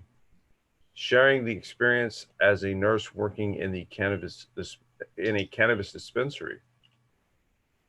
Oh, interesting. Yeah, that's the 13th. So this came out yesterday. I noticed it when we were doing the live stream with Dr. Phoenix. Shout out to Dr. Phoenix. I think he's still in the and so this was on the nursing site that he gave us. Okay, hold on. Let's see here. Let's check this out. Join clinical director Barbara Ochester and hear personal stories and perceptions of working in a cannabis dispensary. This webinar includes cannabis dispensary patronage, demographic data, patient use, assessment strategies, and utilization. Or, I'm sorry, resources utilized for product recommendation. Objectives: describe the experience of a medical cannabis dispensary nurse. 2, present relevant data on dispensary use and describe customer population by gender, age, and com- com- comorbidity. Comorbidity. Oh, Jesus. Okay. Explain assessment strategies implemented for delineation of product recommendation. See, now, okay, explain assessment strategies for implemented, explain assessment strategies implemented for delineation of product recommendation. That's kind of similar to what I was just doing a little bit earlier with the whole terpene chakra thing and all that kind of crap. What's up? This is basically what the machine learning aspect, because currently, you remember when in one of the videos, there isn't any way to basically prescribe cannabis in terms of ailment, concentration.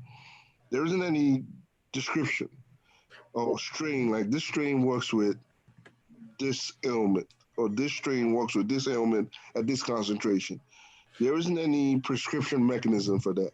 Especially well, no, like I said, we're still so new in the game. So what this does is basically taking data from customers' response and using, again, age, gender, and all that to build an algorithm to basically show how cannabis can affect you based on age and other variables itself.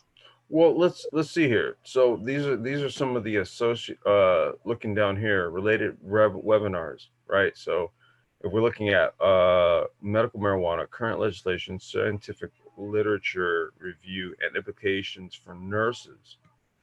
Okay, so I clicked that one. So this is what this one says here. According to the National Council of State Boards of Nursing, 61% of responding pre-licensure programs, 45% of responding graduate programs are teaching cannabis content in required courses. That's very interesting. This is supposed to be a federally legal substance, you guys. So really pay attention to that. Let's see here. Teaching cannabis content in required courses, with most including less than 1 to 3 hours of content. Join NCSBN and AACN for a 3-part series to discuss how to update curricular content for the use of medical marijuana in pre-licensure and graduate nursing programs based on the guidelines for medical marijuana released in July 2018, supplement from Journal of Nursing Regulation. Really? Part 1 of the series begins the discussion of medical marijuana, current legislation, scientific literature review, and nursing implications. Yes, babe. What can we have for dinner? What do you want for dinner? Do you want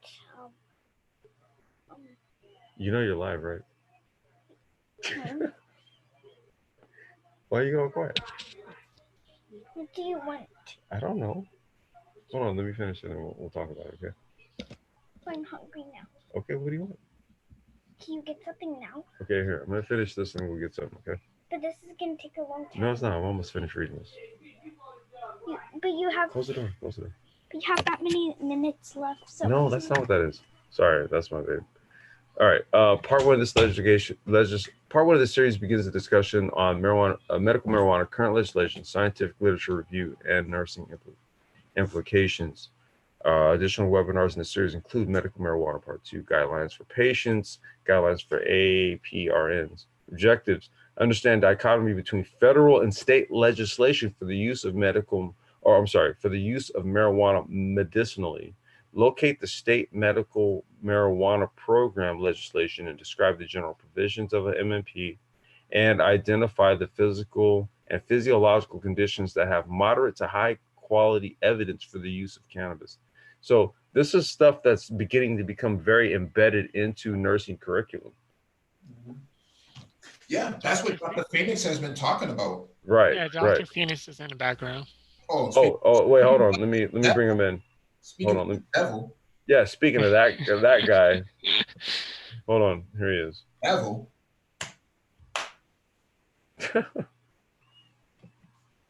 Let's see. All right, there he is. Hello, sir. Are you there, Dr. Phoenix? I think he might be driving. Okay. No. I had it on mute. Sorry. Yeah. Good evening. Yeah. Hey, what's going on, man? What up? What up? Welcome. Nothing much at all. No, this is what I've been trying to get through now. Since I've been, since you brothers been inviting me on panels, and I don't, this is kind of sort of the message I was trying to convey yesterday is that, I don't, people are not very clear on exactly what nurses are and what they do, and I'm trying to clear that up. And ultimately, I will go over to the physician side and explain a lot of that as well. But specifically nurses, when they talked about state and federal legislature, a lot of your public health policies are written by nurses. So when it comes down to understanding the medicinal use of marijuana, cannabis dispensaries and all of that stuff, and how that would be widely used in various populations throughout any given state, this is typically an area where nurses excel. They are very good at data collecting, which is what engineering cannabis alluded to, where he said this is the groundwork for AI, for machine learning. Because again, this is what I've talked about before about data science and machine learning with the NIH, and that why the nursing institutes are leading this program at developing some of the some of the framework for the cloud-based systems that the NIH will be using, specifically their data science and epidemiological studies that they use as well. So, this pretty much highlights pretty much everything I've been saying. But actually, if you look down on this, it's continuing medical education. This webinar is actually considered continuing medical education. You actually have to pay to attend it. So. Oh, you don't get a CME for it or no? Yeah, you do. You do. You get CME, but you have to pay. Yeah, that's how they make the. Yeah, I get it, man. No, but I think this is very important to understanding. This is kind of why. But notice what they talked about, where they say medicinal use and prescribing of medical marijuana for APRNs. The APRNs are your CRNAs, so your certified registered nurse anesthetists, your certified nurse midwives, your clinical nurse specialists, and your nurse practitioners. These are the ones that's what they mean when they're talking about APRNs, advanced practice registered nurses. So again, they've been implementing studies, and when I was going through this yesterday, and I was talking about how BSN programs have research components built into it. You do research as part of your BSN program. That's part of what this includes. In fact, I had to find the I did a research project when I was in undergrad where we talked about using complementary and alternative medicine in the treatment of me and a group of students. We did a project focusing on complementary alternative medicine therapies in the treatment of PTSD among veterans. Yeah. So this was Lockheed Martin has stake in cannabis now. The wide. There's probably no industry where this will not have an effect on. So that cannabis in of itself will not have an effect on. So this is kind of, people call me an elitist yesterday, but this is why I said what I said, knowing that these are the things that have been coming down the pipeline for a few years now. You have a number of states across the country that have legalized the prescribing of medical marijuana for both physicians and nurse practitioners and physician assistants. And so you're seeing this across the board, where you're going to see eventually it's going to be all the states at some point that will be allowing both APRNs, PAs, and physicians to completely prescribe it. I think in most states physicians can prescribe it, but that's also opening up for PAs and NPs as well. So again, this is kind of why I said, when you're thinking about careers in healthcare, nursing is not a bad place to start. Yeah. And I agree because with that. cannabis has a role to play in nursing. Trust and believe this. And I agree with Dr. Phoenix, because Again, in order to understand the effects of cannabis, you need that physiological and other ways to basically get data. And the nurse, I would say it again, nurses are the first contact if you need if you want to identify any problem, especially in the health field, and design a solution for it. You meet a nurse and she'll tell you where the problems are, and then you can design any solution, especially with the cannabis. They'll tell you how it affects their patients physiologically and basically based on gender, age, or any of that. And with those data, you can basically design an algorithm for a prescriptive way to basically administer cannabis itself. So Dr. Phoenix is spot on. Yeah, because the nurses will be the ones writing the data sets. Yeah, so this actually goes in hand. Actually, I know it kind of seemed like brothers was coming down on him a little hard yesterday, but Ajisa, he was actually right with what he said about the combination. These are some of the areas where nursing schools and engineering schools have been partnering at, with designing AI, specifically designing of pretty much everything within the health system, whether it's the software you use, the instruments, the technology, the equipment as a whole. This is where you've seen this collaboration between schools of nursing and schools of engineering.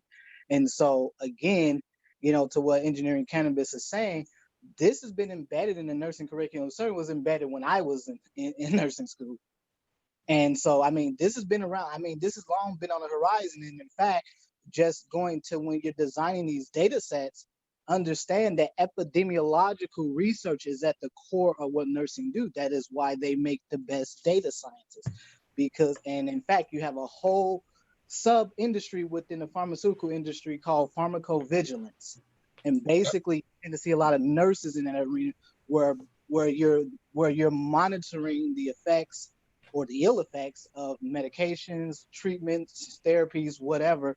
And so you're coming up with ways, you're designing ways to address or at least head off those problems before they begin, and making sure there's ethical application of these various treatment modalities and medications.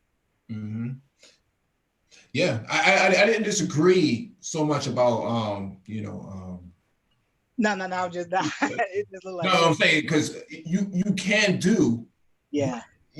It's it's better to be the master of one than the spade of none, right? So yeah, you have to be kind of specific about what you're going into. If you're just going into it for information science or information systems, then that might be different. But to take on nursing and engineering at the same time, those are No, I agree. You're looking at two different ends of the spectrum. But again, to what engineering cannabis said, this is why I say, if you're considering a career in healthcare, I don't care if you want to be a physician in the end. It would be in your best interest to probably get a degree, get a bachelor's degree in nursing, because it makes a very good foundation for a physician. And get a graduate certificate in information or computer science or something like that. Well, my school I went to, they offer that. They actually offer minors in computer science. They actually offer a certificate in informatics for bachelor students. They offer certificates in epidemiology at my school. So I mean, that you can do in conjunction with your program. So I mean, there's all kinds of things. But to be really frank here, because nurses tend to be at the very ground level of what happens within the medical industry, whether because you're always going to be the first person with the patient, you're generally going to be the last person with the patient. And so again, they have the best skill set and knowledge base to best understand what happens when patients have ill effects of medications, when they have ill effects or positive effects of treatments. This is why many hospitals, nurses run clinical research trials. That was why I was talking about PhDs. Yep. And in fact, pharmaceutical companies have been rushing out the gate to try to find nurses with doctorate degrees so they can go run clinical trials for their treatments and medications and stuff like that. So that was why I went the way I went yesterday. If people weren't quite understanding why. No, that was a good look, man. Because had I not saw those links, I wouldn't be able to find that webinar. So Yeah, I think that was very interesting, man, because I think it points to an indicator that suggests that we're now going to start to see the integration. You know, that's another key indicator. When you see something like that, where your established medical infrastructure is now starting to come up with course curriculum to integrate um, cannabis treatments as an option, right? That lets you know that there's just a fundamental shift that's taking place, right? So you're going to have to, you're going to start to see legislation that's going to follow suit, allow for legalization of these things, because now you have professionals that are now acknowledging that they're going to have to be trained in the administration of this. Yeah, this is an area where community colleges could actually play a significant role and get a lot Absolutely of state funded had they had the right leadership. Absolutely, you guys are dead on the money. This is something that I remember years ago. This is when I was in college. We're going back, 30 years and so forth. People were talking about cannabis treatment back then with the treatment of glaucoma, of certain types of glaucoma. So the medical literature on cannabis in the medical field has been around a long ass time. They knew that how beneficial this was. And there are others here who, I'm sure Dr. Phoenix and others can attest to this. But yet, they kept this kind of out of the medical, therapeutics or medical pharmacopoeia for a very long time. And then, of course, we saw the effect that it had certainly on the Black community with respect to so many people being arrested in a whole, cottage industry of mass incarceration, group around it. But yet at the same time, these people knew a lot of the medical benefits that actual marijuana did have, not only from glaucoma, but lowering blood pressure, pain, and these other things. It's unbelievable.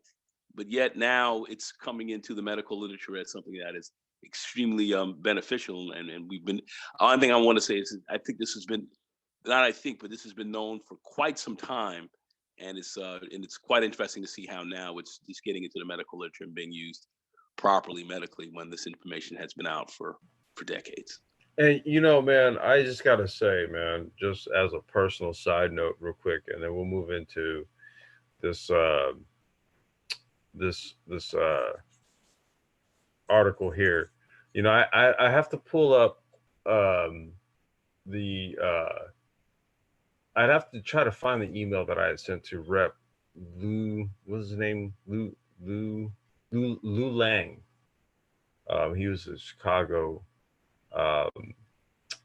representative, or Illinois representative. I'm sorry, and he had been pushing for the legalization of cannabis in Illinois. Well, mainly from the medical standpoint, but it's since at least about 2012. Because when we got to Illinois, when we got to Chicago, my wife and I, this was before the cancer diagnosis. She actually was diagnosed in Illinois when we went to go and visit after we had my daughter, who's sitting right here. And he was one of the first people I emailed because, we had gotten to Illinois and found this out. And then I'm like, damn, okay, I don't have any alternative options. And, and this stuff was being fought legislatively speaking. So it was very frustrating when you have people wrangling over legislation and you have a loved one on, you know what I mean? It was one of those things where, and for those of you guys who don't know, I mean, this is the reason why I'm pro cannabis to the day I die, because of this. Because this very thing, I have direct experience in not being able to have access to all of the available options. Again, not to digress too much, but my wife had Hodgkin's lymphoma. Okay, and that's, when you look it up, that's one of the more easily curable cancers that are out there. However, she fell in that 10 percentile group of people who that chemotherapy would nuke their heart function. And every time she underwent uh, a chemotherapy treatment, she essentially would suffer heart failure. So, having this as an alternative to treating her, who's to say? Who's to say, right?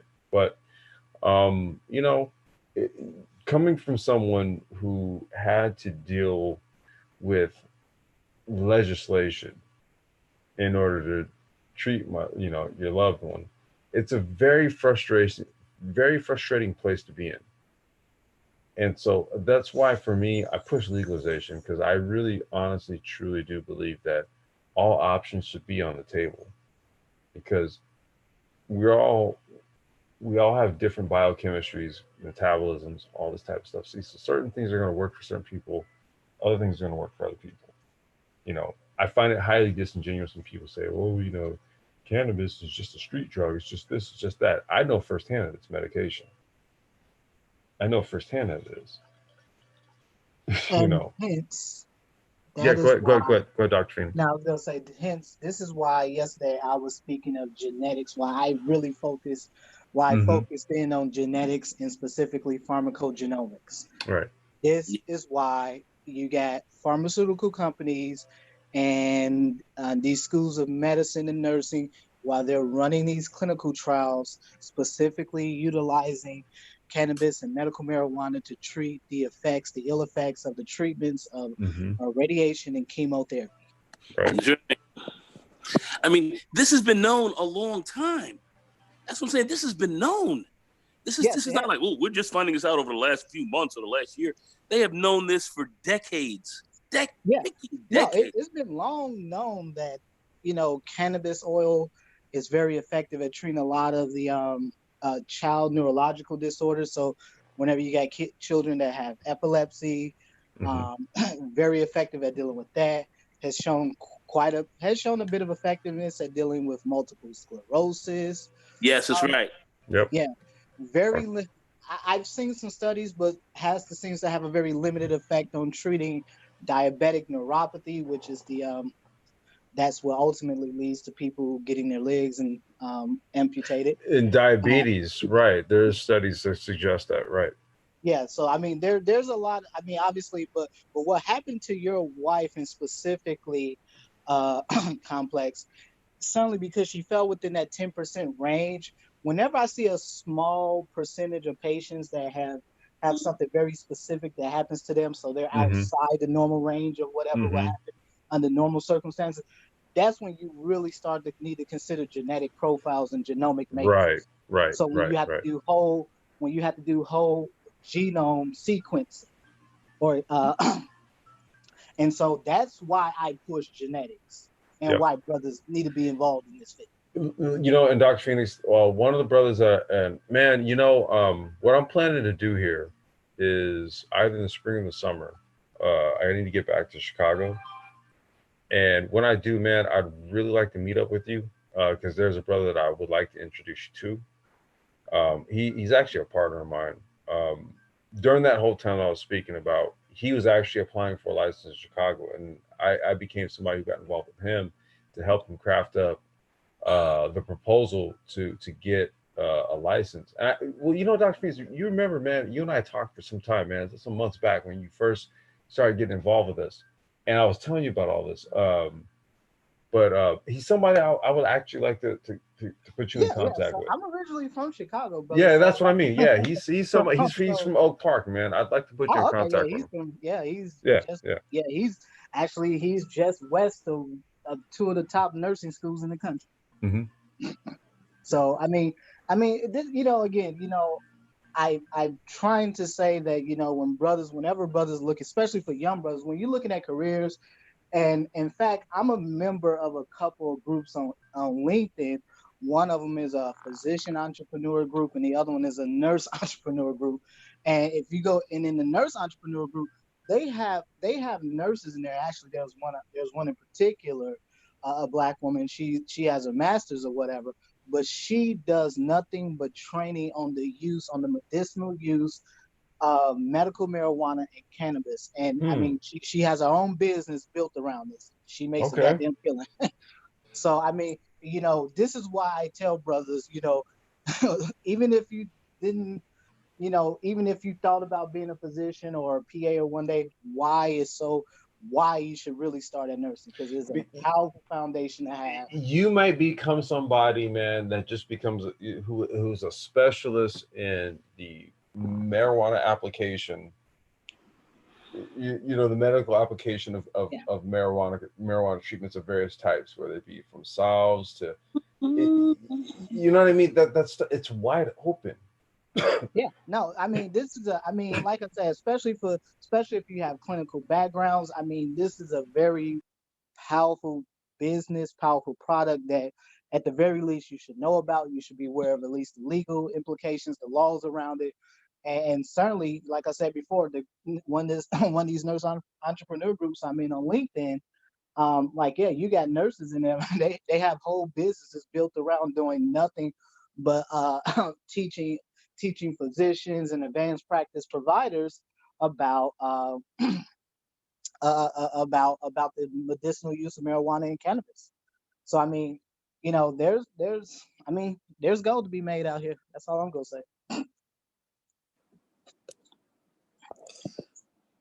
Yeah, I would say that. I remember my my mother-in-law. This is before she passed, but the time she had glaucoma and stuff, and I remember her doctor was talking about possibly having her to do the marijuana, but it was a miracle. It was they had it in some kind of liquid form at the time, but this was going back maybe in the 90s. So this is a while back, and this has been known. It's like I said, there's been a lot of knowledge about about cannabis and its beneficial medical effects, and how it could treat many myriad diseases. So it's good to see it really getting heavily now into the literature, where it's going to be certainly utilized and not and maybe not criminalizing as many of us as it has. It was really used to, I think, more so than anything else, to criminalize us. Yeah. Well, I'll say this much, and I'll get into the article right here. But I would, to my knowledge, we're the first to classify this commodity as a fourth industrial-based commodity, and you're only going to just see things move to solidify that point. And I'll cover this article here to even kind of just back that notion up.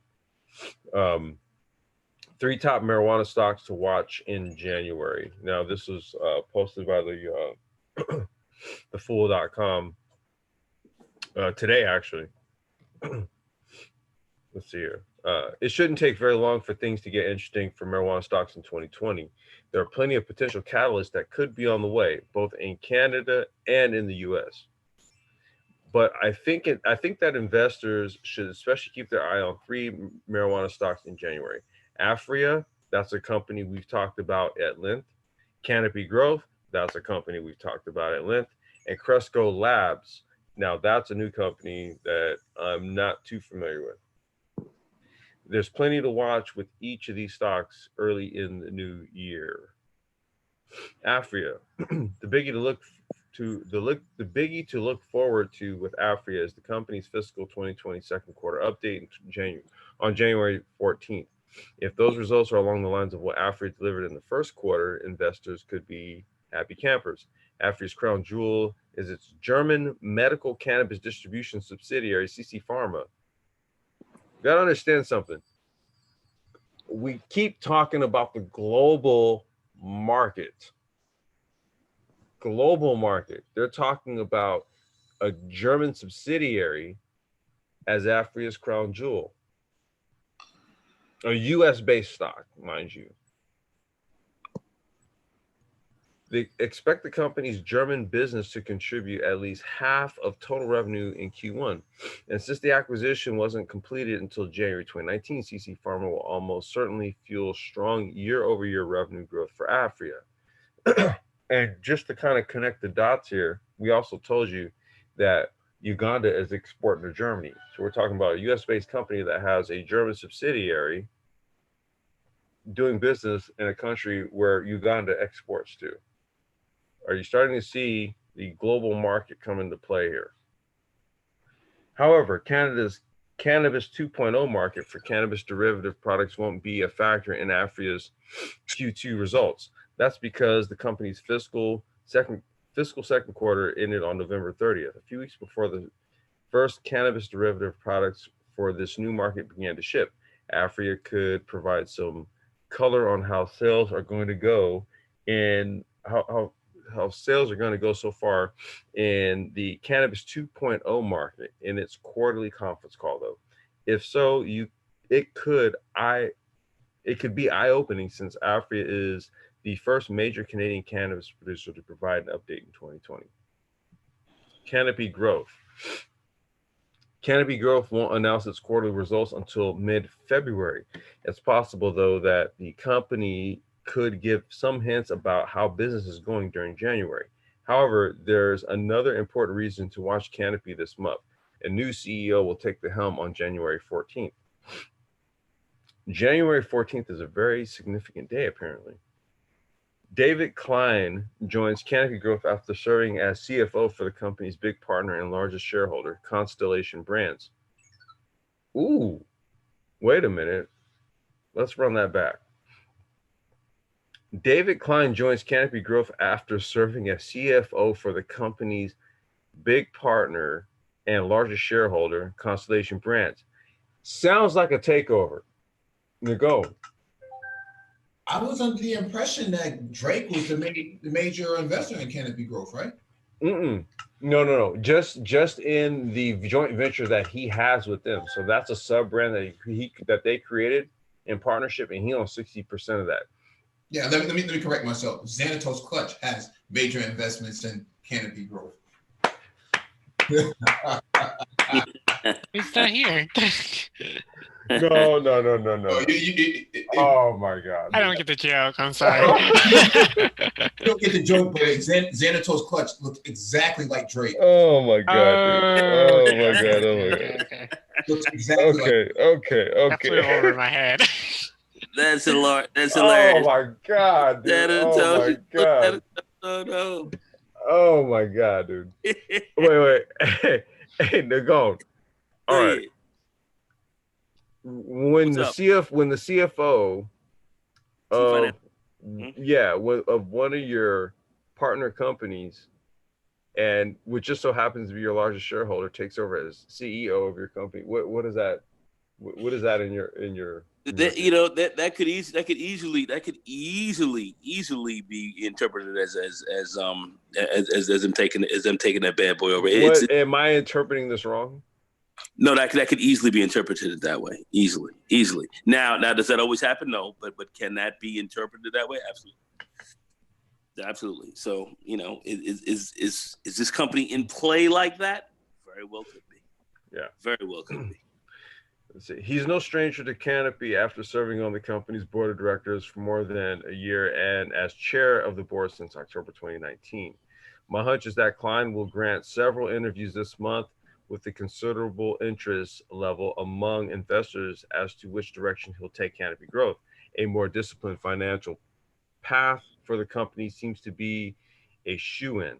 As CFO of Constellation, Klein was fully aware of the negative impact that Canopy has had on big alcoholic beverage makers' financial performance. That's interesting. He was fully aware of the negative impact that Canopy has had on the big alcoholic beverage makers. So, did you catch that? What's good? Hell yeah! You caught that, right? Hell yeah! So they planted him.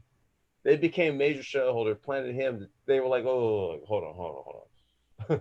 They're like, you're cutting into our profits too much. We need to control that venue here. just to make sure that Constellation overall as a company is straight. What's good, fam? Well, damn. That's what you guys call that's what's called a corporate takeover right there. What's good? There you go. There are at least two key things to watch with Cresco Labs in January. One is how well the launch of Illinois adult use recreational marijuana market goes. We just covered this. We just covered what's going on in Illinois right now. We just covered this. Cresco announced its first sales to 3,445 customers at 5 of its dispensaries on New Year's Day. Any reports, either positive or negative, about the new market will likely affect Cresco's market share. The company has prioritized the opportunity in its home state. So this is an Illinois-based company. The other thing to keep your eyes on with Cresco in January is the potential closing of its acquisition of Origin House. This deal was first announced on April 1st, 2019. For a while, investors might have wondered if the acquisition was merely an April Fool's prank after progress on the transaction dragged on for months. But Origin House shareholders overwhelmingly approved revised terms of the acquisition on December 31st. The two companies now, interesting, they overwhelmingly approved this shit on the onset of January 1st, when all of this kicks into effect. The two companies now await a final court order, which is expected by January 6th. The transaction should be finalized shortly after receipt of the court order. Adding Origin House's California distribution operations and growing lineup of cannabis brands will make Cresco an even more formidable player in the U.S. cannabis industry. So even without a national legal mandate, you've got a Illinois company that's got holdings, or should I say a California company that's got holdings in Illinois. I'm not sure which way it goes. Not sure just yet. But you have intrastate interests being formed here, just like how you have California came into Colorado came into California at the onset of California going legal, because Colorado interests were flush with cash. That was one of the benefits of them going fully recreational. What was it, 2 year zone before we did? So they got it was like 2016. Yeah, 2016. So they got 2 years head start. And when we became legal, you had a lot of dudes from Colorado come here with buttloads of cash. So this is we're actually watching this form. We're actually watching it right now. Even without a federal mandate that says that this is no longer a schedule, you got to really think about this, what we're reading versus the fact that the Fed says this is still a Schedule 1 drug. Well, see, what's going to have to happen is the interior body states are going to have to legalize. Because what happens is if the interior body states legalize, then that means that it funnels a route, or it creates a route for transport. Right. So they would have no other choice from a federal standpoint, right, to legalize it, because you can't. A lot of states are already legalized. Yeah, you can't. You can't have something that basically says, well, this is legal, so you can have interest. So you're going to have a need to facilitate interstate commerce. But then you got states that say, not in my backyard, basically. You can't have that. Yeah. Yeah. Yeah, because Illinois, who's next? I don't have a map in front of me. I know Texas is no-go there, but I think Arkansas had a ballot as well that got rejected. They said next time around they're going to try it a second time. No, I want to say Arkansas passed recently. Wait, engineering, say that again. New Jersey had a ballot that got rejected, but it's going to be coming this coming year to basically be voted in public on a public forum to basically legalize recreational.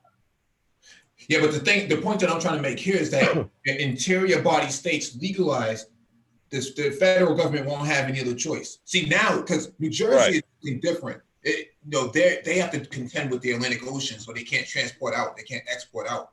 But when you have New York, Massachusetts, that puts Connecticut and Rhode Island in a tight squeeze where they have almost no choice but to legalize themselves. And once you have that corridor, that I-90 corridor and I-95 corridor all locked up,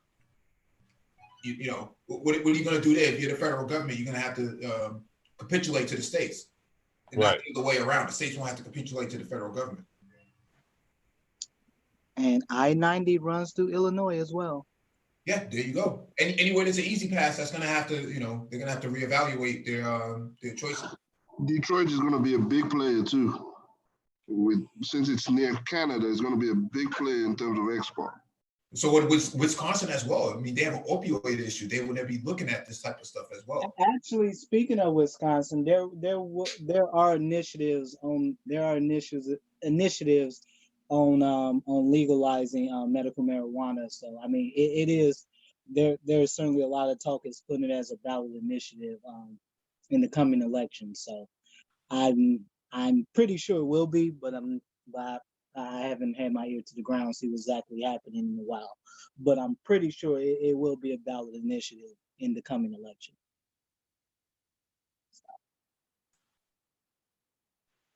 Yeah.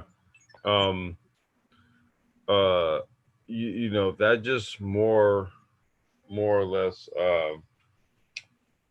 supports kind of what we've been pushing this whole time here. And just the scope of things to come and how this is all in line with all the other industrial changes that we're seeing happen upon us. Yeah. Armored vehicles, there's all types of roles that and responsibilities that the cannabis legalization of cannabis is going to play in a lot of these major urban hubs. I know in Boston, they've been having mega discussions about this, about how to keep the mayonnaise people out and keep the system locked in for the brothers, man, for Black people. Keep the mayonnaise people out. Oh yeah, that's heavy. That's a heavy discussion, man. They're very adamant about keeping them out, man. Delaying their the opening of their stores. The mayonnaise man is crying. White tears down his face. Just all types of whining going on because they can't open their business. Well, the people who are disproportionately affected by it need to have access first. You can't wait a couple of years. Well, they're also trying to make it now a financial issue to make it so expensive to open up. So in certain states, so you cannot, so they don't make it, easy or accessible for Black people to open up and try to leave that market just strictly to those who have the biggest money to enter in on the ground floor, and those are the mayonnaise cats, because they're trying to squeeze you out from that perspective. Economically, this is a huge economic issue right now. And that's why there's legislation that's coming in that's supposed to actually give you a more equal playing field for Blacks who have been adversely affected by this to actually be able to open up and to get their businesses going. In fact, myself and Complex, we've spoken about this. And Complex, would you kind of like to expand a little bit on the idea of this is kind of where, you can get your reparations, if you will? You want to kind of break that down? Man, shoot, we've spoken to this at length. The article that we just actually read, as to what's going on in Illinois, spoke directly to that. They're going to be calling you a blasphemer for saying that. Well, I'm sorry. Say that again, Dr. Phoenix, sir. They're going to be calling you a blasphemer for saying that. Well, then color me a blasphemer. Blasphemer. Sorry. Well, I think the social equity platform is the reparation piece for those disproportionately affected by it. Yep. But the problem is, to your point, going about the startup costs. I kind of addressed that startup cost in front of city council. I said, the brick and mortar aspect is what's really it's where the the startup cost is actually affecting them, and the zoning of it as well, because you can't have it in the school zone and things of that nature. Right.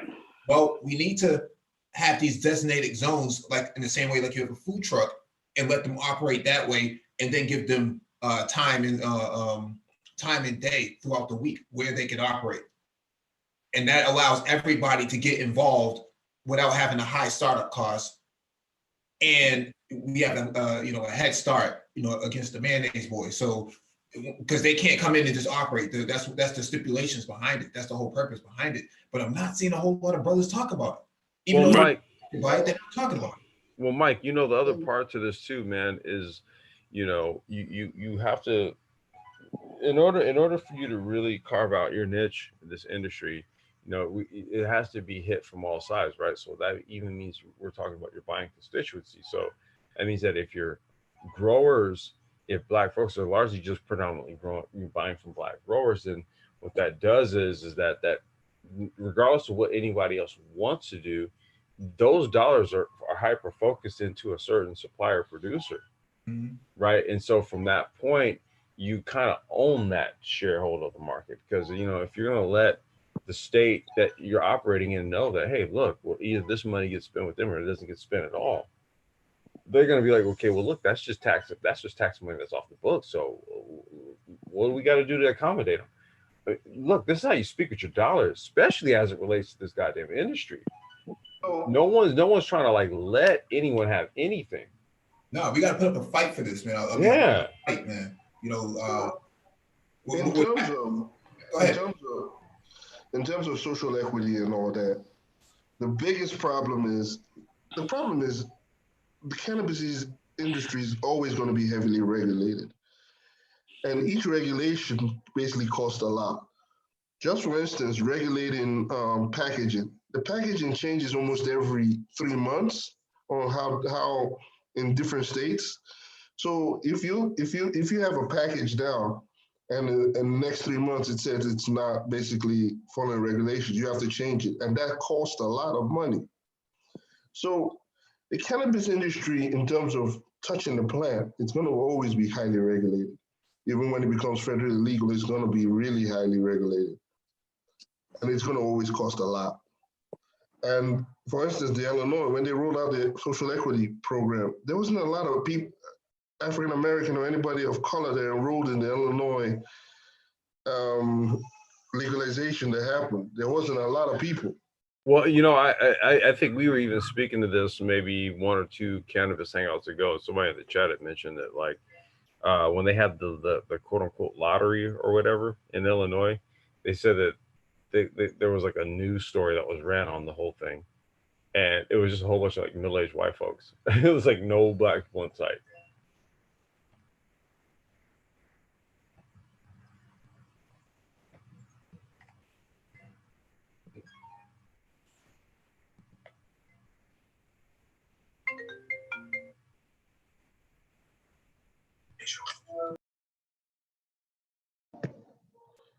Hello? Yeah, I'm not sure what happened. It just kind of got quiet. I thought maybe my computer crashed or something. Yeah, I'm here, brother. I hear you. So in terms of regulation, I always say this: there's a lot of opportunities in the cannabis industry, but we shouldn't just focus on the growing aspect. Focus on every other aspect of it. Again, from tech companies that are coming out from using blockchain, AI and everything, just growing, even security. They're using blockchain and AI for security measures.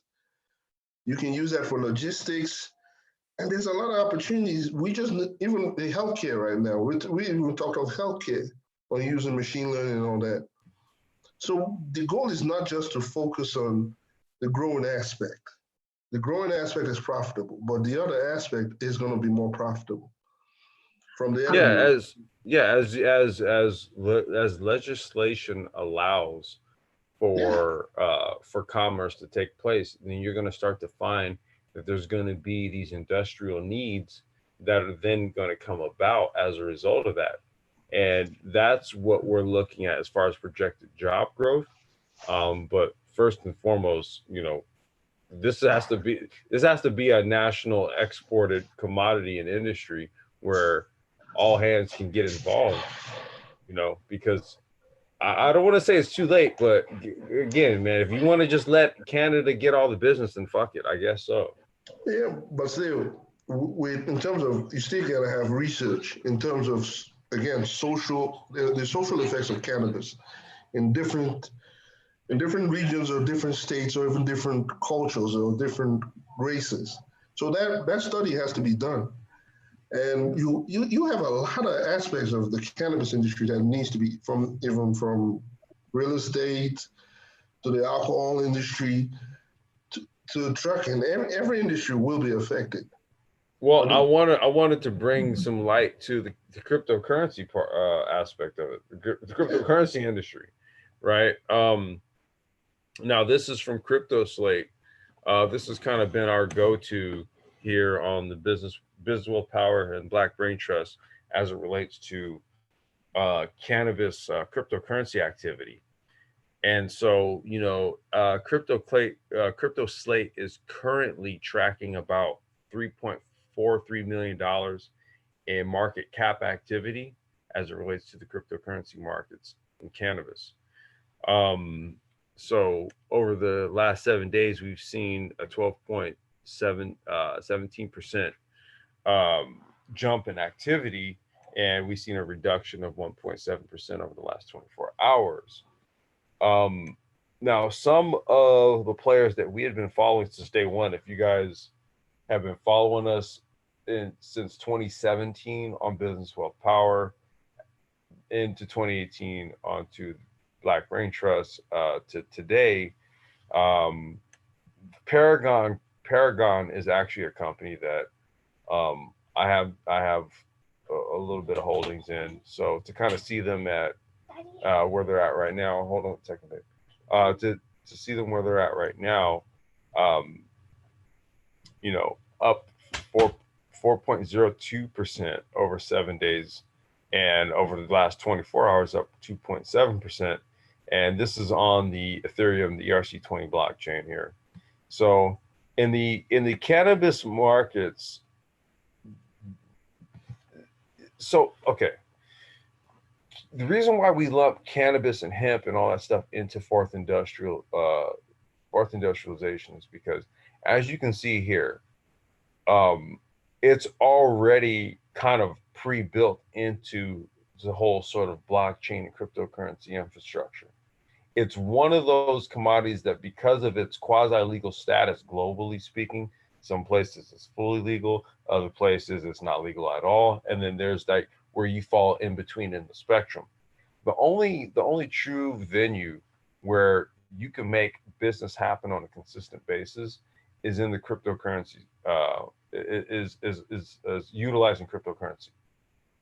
Just because of the global legal gray area, right? It's not, the export markets and import markets aren't tuned, say, like how fruit is pretty much kind of like a straightforward exchange between two countries. Okay, cannabis and hemp isn't there yet.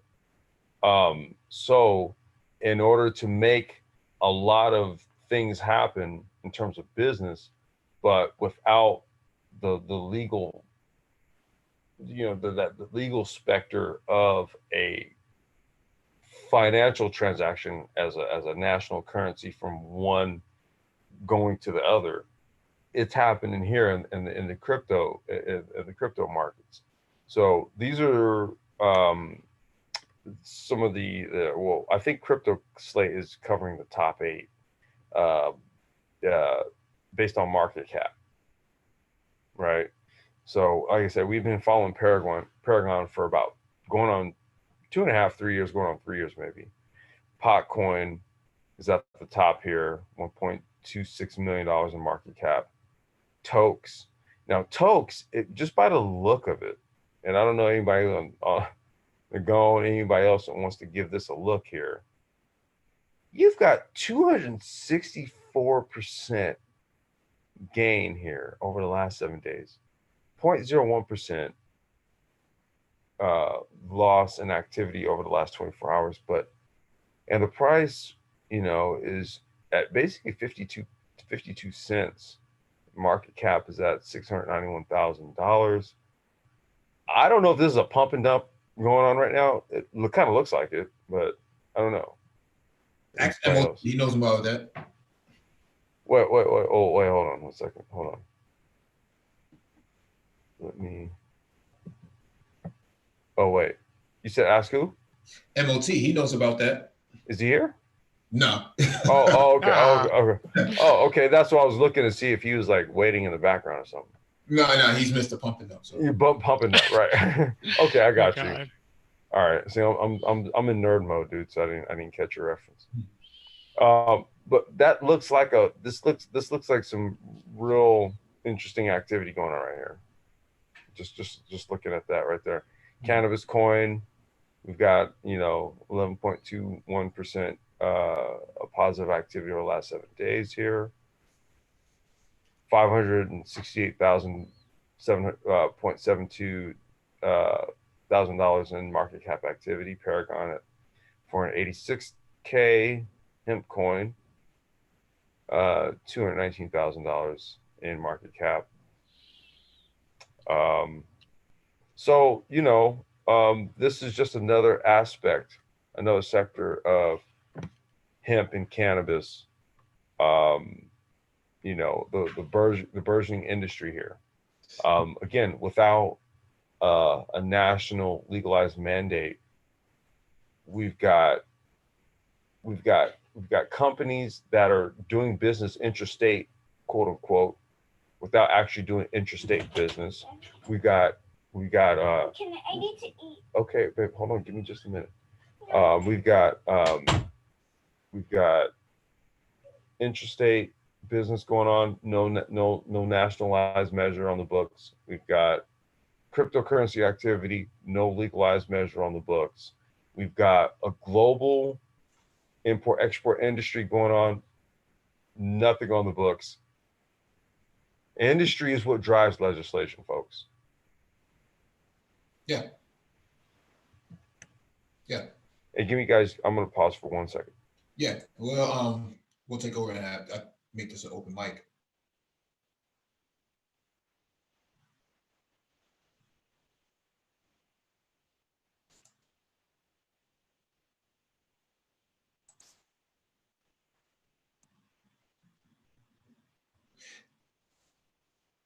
So yeah, we have been talking about this for quite some time, in terms of urban development. We think that there is a lot of opportunity here, a lot of growth. If your city has a social equity program in place for the legalization of cannabis, then you should really check that out. You should really attend the events, all the hearings and things of that nature, because this has the full undivided attention of Black males across America who have been disproportionately affected by these laws that incriminated them. And there's a lot of ways that you can be included on this, including if you have been evicted from an apartment dwelling because of this law, because of the seizure or an arrest of an individual related to you within the last 5 to 10 years, you too could be included in this social equity platform. So you don't have to actually been arrested for marijuana. You could just been disproportionately affected by it through an eviction or the loss of school time, right? You might have been suspended from school or something like that. There's a lot of ways to get involved in this. There's transportation, logistics, research and development, nursing, owning of land, the cultivation of land, the computer science aspect from a blockchain and cryptocurrency, cryptography, data sets, big data, whole lot of areas that you can get involved in this, on this. And if I may say something, Mike. Yes, sir. normally people always ask me, how do you try to get into this industry? All I say is start reading about the plant, understand how the makeup of the plant, the chemical compounds of the plant, how it's grown. I basically read everything about the plant, from how it's grown, hydroponically, aeroponically. I read chemical compounds of the plant, understand every aspect of the plant. Then once you understand it, I can apply the knowledge I have from blockchain to AI to, even if you're a trucker, you can apply your knowledge to it. Also read the laws concerning the plant. The laws are one of the big parts. I always read the Canadian law. I read each state law. The Illinois law is like 61 pages. So you have to stay abreast of everything, the laws and everything, because with that you can also identify the problems associated with it. So there are a lot of problems associated with it, with the cannabis itself, and the growing aspect and every other aspect. So if you understand that, basically you can basically carve out a business plan or something around it where you can basically solve and basically make your mark on the industry itself. Hey, Mike, I'm gonna switch devices, so just keep a lookout. I'm gonna log off and then log right back on. Okay. What are you gonna do? You're gonna have to transfer hosting privileges back to me. Wait. I don't. Hold on. Yeah, even if you are waiting in the waiting room, I wouldn't be able to advance you. Wait, hold on. How do you do that? You have to click on my name and then say. Oh, okay. Wait, I see right here. Make host. New booty. You got it. All right. So okay. All right. I'm gonna log off and then I'm gonna jump back on my phone. Yep. Okay.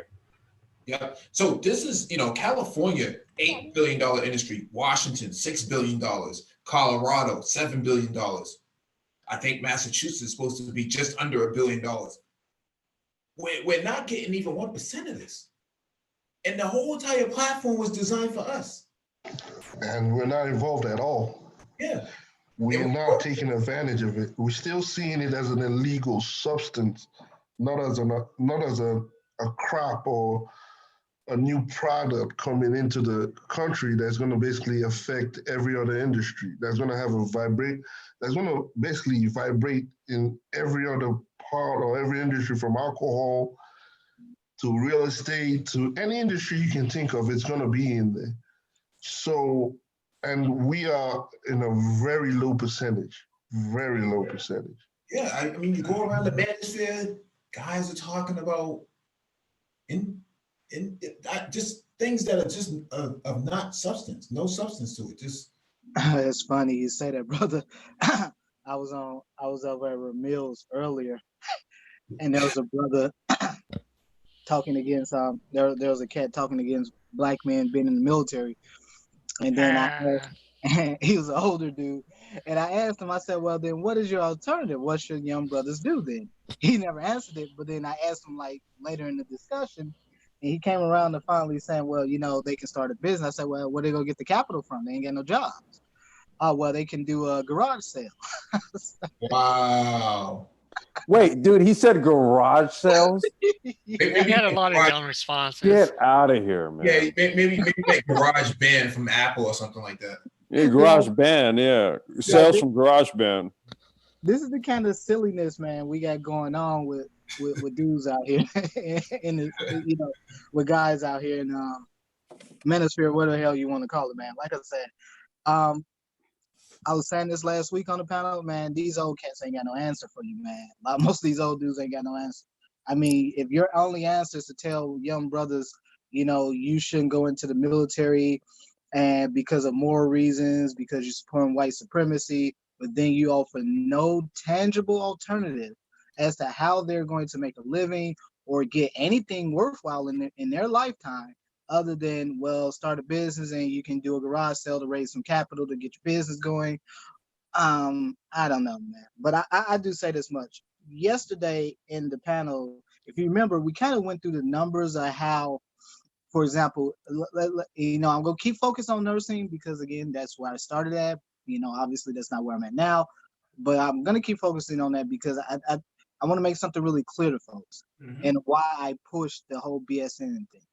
The BSN, once you get that, brother, you can go directly into a doctoral program from a BSN. So what that really means, it's a straight shot. As long as you, for most of them, some of them even do waivers. Like the top tier schools, if you have like a really high GPA, usually like a 3.5, 3.6, they completely waive the GRE. Same thing for the DNP if you want to be a nurse practitioner. Generally, if you have somewhere around a 3.3 or higher, they will waive the GRE requirement. I'm following Dr. Phoenix. And so basically what I'm getting at is that you can do 4 years. So for young brothers, and you're thinking about healthcare, and again, I'm going to say this, and I'm going to keep saying this. If you want to get into healthcare, nursing is the best place to start, if you ask me. You can go into an undergraduate institution, whatever your state university system is, for example, which is where I recommend you go. You go there, get your BSN, and I mean, soon as you walk across that stage, you take your NCLEX, like a month or two later, get your license. You can apply for a PhD, for a doctoral program that same year, which means that you can go from 4.5 years to doing a BSN, and usually doctoral programs in nursing. If you do the DNP to become a nurse practitioner, it's like a 3.5 year program. If you do the traditional PhD program, it's about a 5 year program. So basically, in about 8 to 9 years, you can have a doctorate, and you can still be a very young brother, not even in your 30s, and you can be moving into industries like this. You can be working in R&D. You can be running clinical trials. You can be doing whatever within this industry. This is why I push it, and that was why I did what I did. Why I came from the angle that I came from yesterday. Because literally, if you were to just go straight through, you can get all this stuff knocked out before you even. And it's funny you mentioned that, Dr. Phoenix, because within the scope of the cannabis industry, it's wide open. Yeah. We already pointed out the nursing curriculum for that webinar there, and how they're looking to institute this stuff and bring it into the fold. So you already start to see where this is all going, and Dr. Phoenix is just giving you all a heads up. And with Dr. Phoenix too, if, for instance, when it becomes federally legalized, I can go partner up with 2 PhDs and go get a grant from the federal government to do exactly. research. That's the only way you can give. That's the only way you can give funding to run research. You have to have a PhD. Yeah, or a doctorate of some kind. Yeah, go partner up with 2 PhDs, get some federal grants, and they will give you federal grants as an African American, or with basically get grants for running a huge amount of money just to run research on machine learning or data analysis on how cannabis affects the community. And I thought that Dr. Phoenix went over that yesterday. That there were grants on the table for minorities, for diversity and inclusion, and not enough diversity and inclusion to begin with white faces. So yeah, and that was kind of so. When we went through the numbers yesterday, you kind of see that at the baccalaureate level, you saw the numbers gradually going down over a 9-year period for Black applicants versus everyone else. It increased by, at a minimum, at least 40% at a minimum.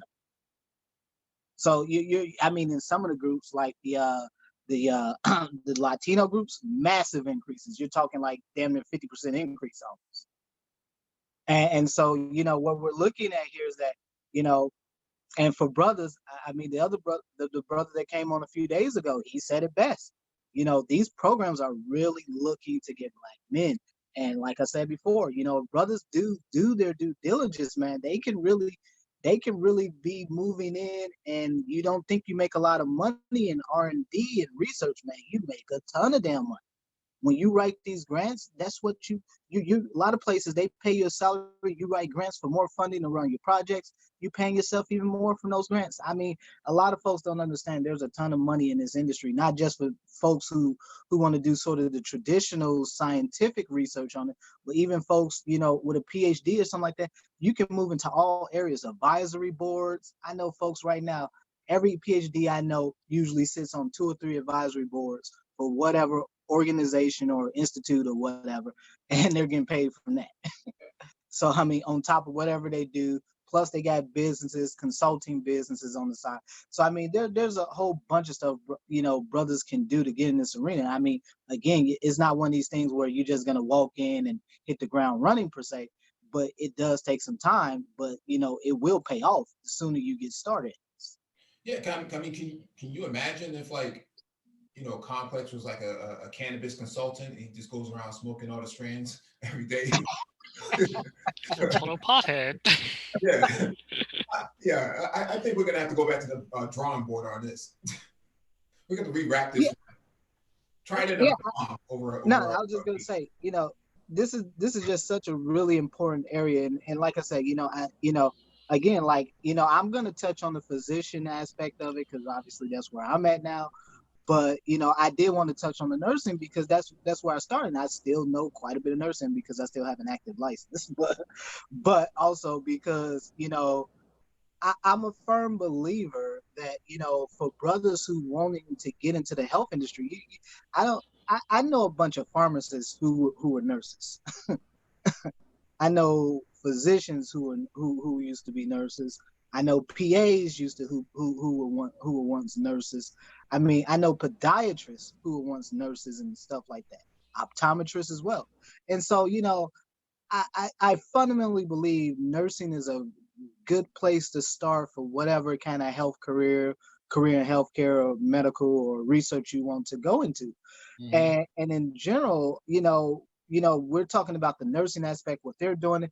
I know certainly there's definitely talk of it in the physician world where they're integrating there is being integrated into research and into certainly into the curriculum at various schools. And obviously pharmaceutical, you know, for pharmacists, for those who are interested, you know, very much been they've been doing research in that area on cannabis for years. I mean, it's just not widely known about or even published to an extent, but certainly there, you know, the research and literature has been out there coming out of, you know, schools of pharmacy and pharmaceutical industry now for years. Yeah, a lot of clinical research exists. I'm glad you mentioned that, Dr. Phoenix, because that's exactly the case. Like unbeknownst to your average person, there's been a lot of money poured into research on this, right? Just because there's a statute on the books that says this is an illegal class, Schedule 1 substance, that doesn't mean that it's absolved from research and study, which is what a lot of private interests have been doing. That's why you have a lot of companies that have a leg up. Is because, you know, they have certain people on their board. John Boehner, you know, where you have a leg in from a governmental and legislative side of things.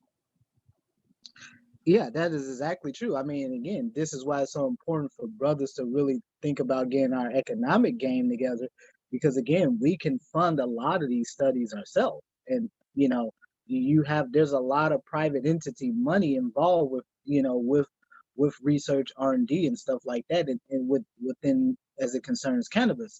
So I mean, it's not just research coming from the federal government, although they're a major player in that space, but probably even major player is just private industry itself. I didn't mean if engineering cannabis wanted to say something. Yeah, no, I agree, because the private industry will want to basically find out, especially if their product is harming their community, and if basically they want to see results on what kind of concentration or what kind of cannabis strain is going to affect basically the whole community itself. And especially in one industry, the food industry is going to be huge. The packaging food industry, once it's legal, if you can package healthy, nutritious food infused with cannabis in it, basically, that's a huge industry just coming soon. So there's going to be a lot going on. No, I was just going to say that the supplement industry, you know, for bodybuilding, you're gonna see all types of new hemp-based, cannabis-based, whey protein and stuff like that, all put out there. Yep. And The recovery bars for guys that are active. Recovery bars after your workout. Stuff like that. The information to do all this is out there. You just need to basically make sure you're following the federal, state, and basically knowing all the guidelines to it. And you can be profitable. Yeah, but you have to be knowledgeable in this industry. You can't just go in there blind and just go in there and do what you think you're doing. Yeah, this goes in hand in hand with telehealth or telemedicine. Yeah. Yes, exactly. Exactly. And to what Engineering Cannabis said earlier, if you want to know about this, you really need to start with understanding the science of this, because this is where it's going to be start at, and this is where it's going to end at. Hey, it's funny, Mike, you mentioned telehealth. The most rudimentary form of that would be delivery services, which is how, half the time I get my weed. Well, with cannabis out here, they made it so that the person delivering it has to have a body cam. It has to be in a locked container, so on and so forth. So wow, right. And now you start talking about drones and how do you deliver it via a drone. And blockchain technology can use to basically identify users, especially for identification purposes. Yep. Blockchain technology can be used in that sense too. Mm-hmm. So the application is endless application and endless ways to basically be profitable. Yeah, I don't see it being talked about in the manosphere. It's a shame that you got thousands of Black people up in here, and they'll rather talk about cunnilingus and fellatio all day long. It's a shame. Is that what we're talking about in the manosphere now? Yep. I don't know about all that. I just God said that crazy stuff to me earlier. I was quiet most of the time after that. I was just like, okay.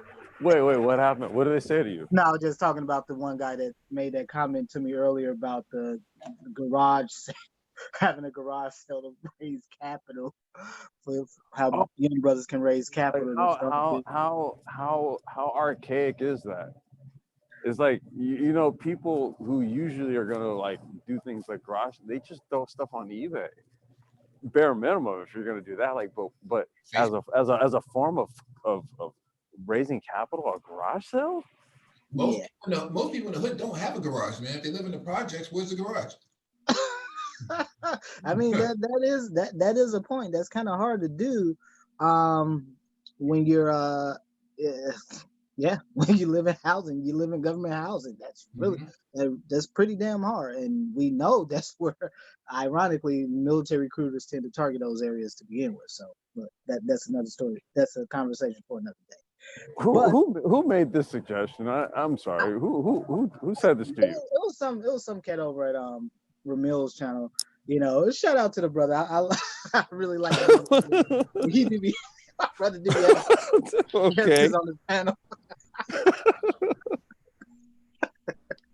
It was just funny to hear that. Yeah, he cool brother, man. There was a couple of times I listened to his panels, man. He had some characters on that, and I think that was one of those times where I think it was I think last week it was when they had was a Mr. MOT, Mr. Fantastic got into it with the other guy. Oh my God, man! I mean, it was just crazy.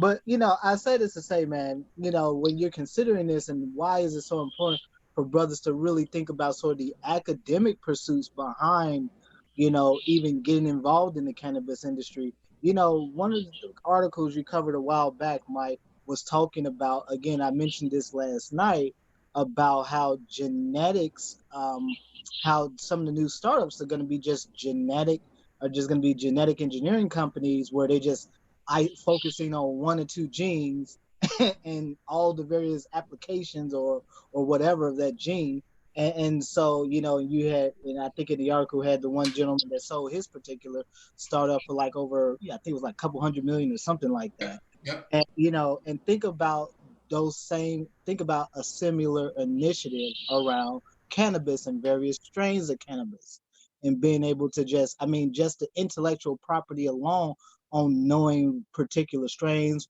which ones are more potent, which ones are more potent versus different populations versus different pathologies. I mean, these are things to always consider. So whoever Designing a knows periodic table. will be king. Yeah, like designing a periodic table for strain to basically potency, just a periodic table for a strain cannabis. If you can design that, basically, you basically have made money on your intellectual property. Well, Complex was very close to doing that. He had the Excel spreadsheet and everything, but then he just like kind of abandoned it. He abandoned it like every pothead. It was too much work. Should have automated it. Yeah, Yeah, brother, it's you too need to much get work, your- but you can automate it. Well, Yeah, I need money to hire somebody to make that happen. you need a data scientist, brother. That's what it sounds like. I need money to pay a data scientist. Yeah. Let's start selling stuff out of the garage.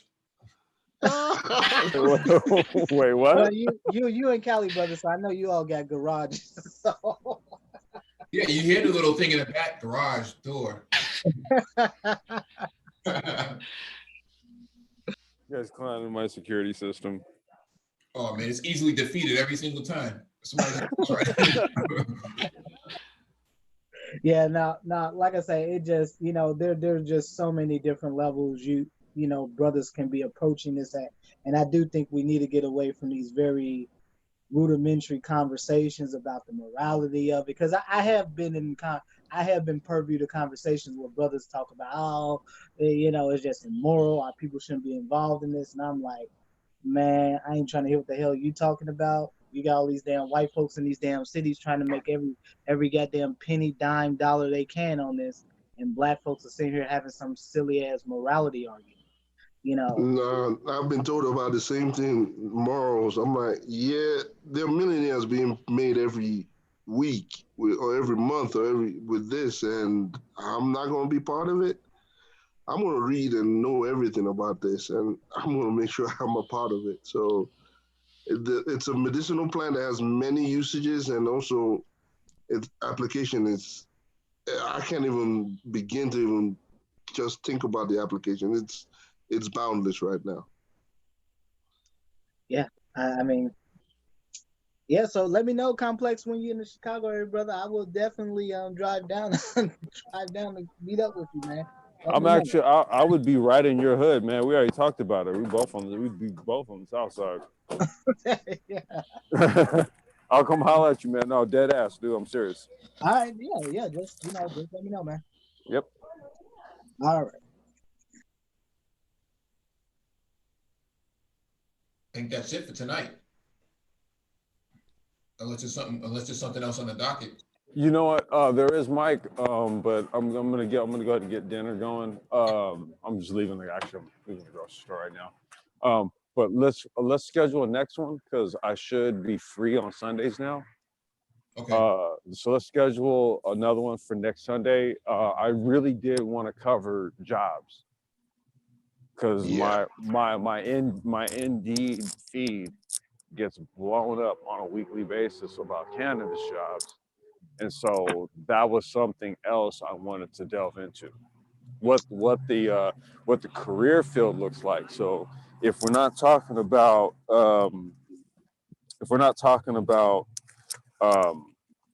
you know, the social equity piece and having a stake in it from that position, if we're not talking about that, then let's talk about jobs. You know, so if you happen to reside in a state where it is legal, well, you know, what kind of jobs are available out there? And I think that's a discussion that's worthy having as well.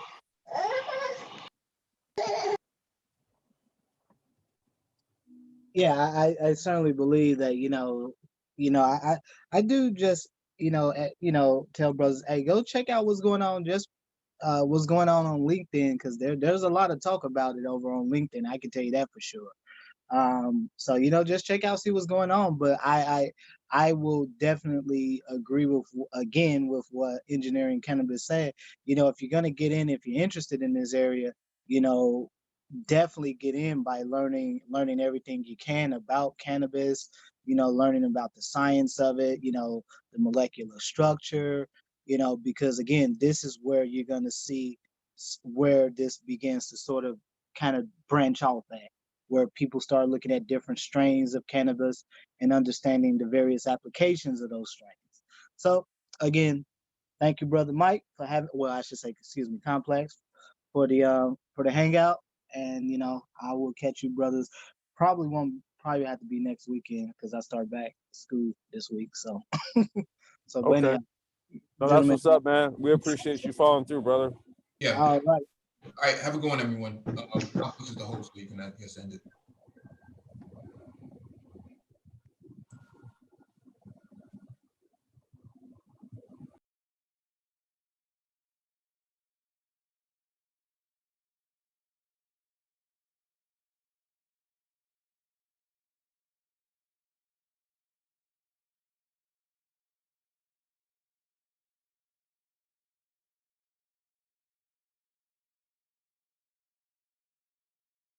Complex, you gotta end it. Oh shit, really? Dude, I didn't know that. Hold on. All right, let me end it. All right, peace, y'all. Shit, my bad.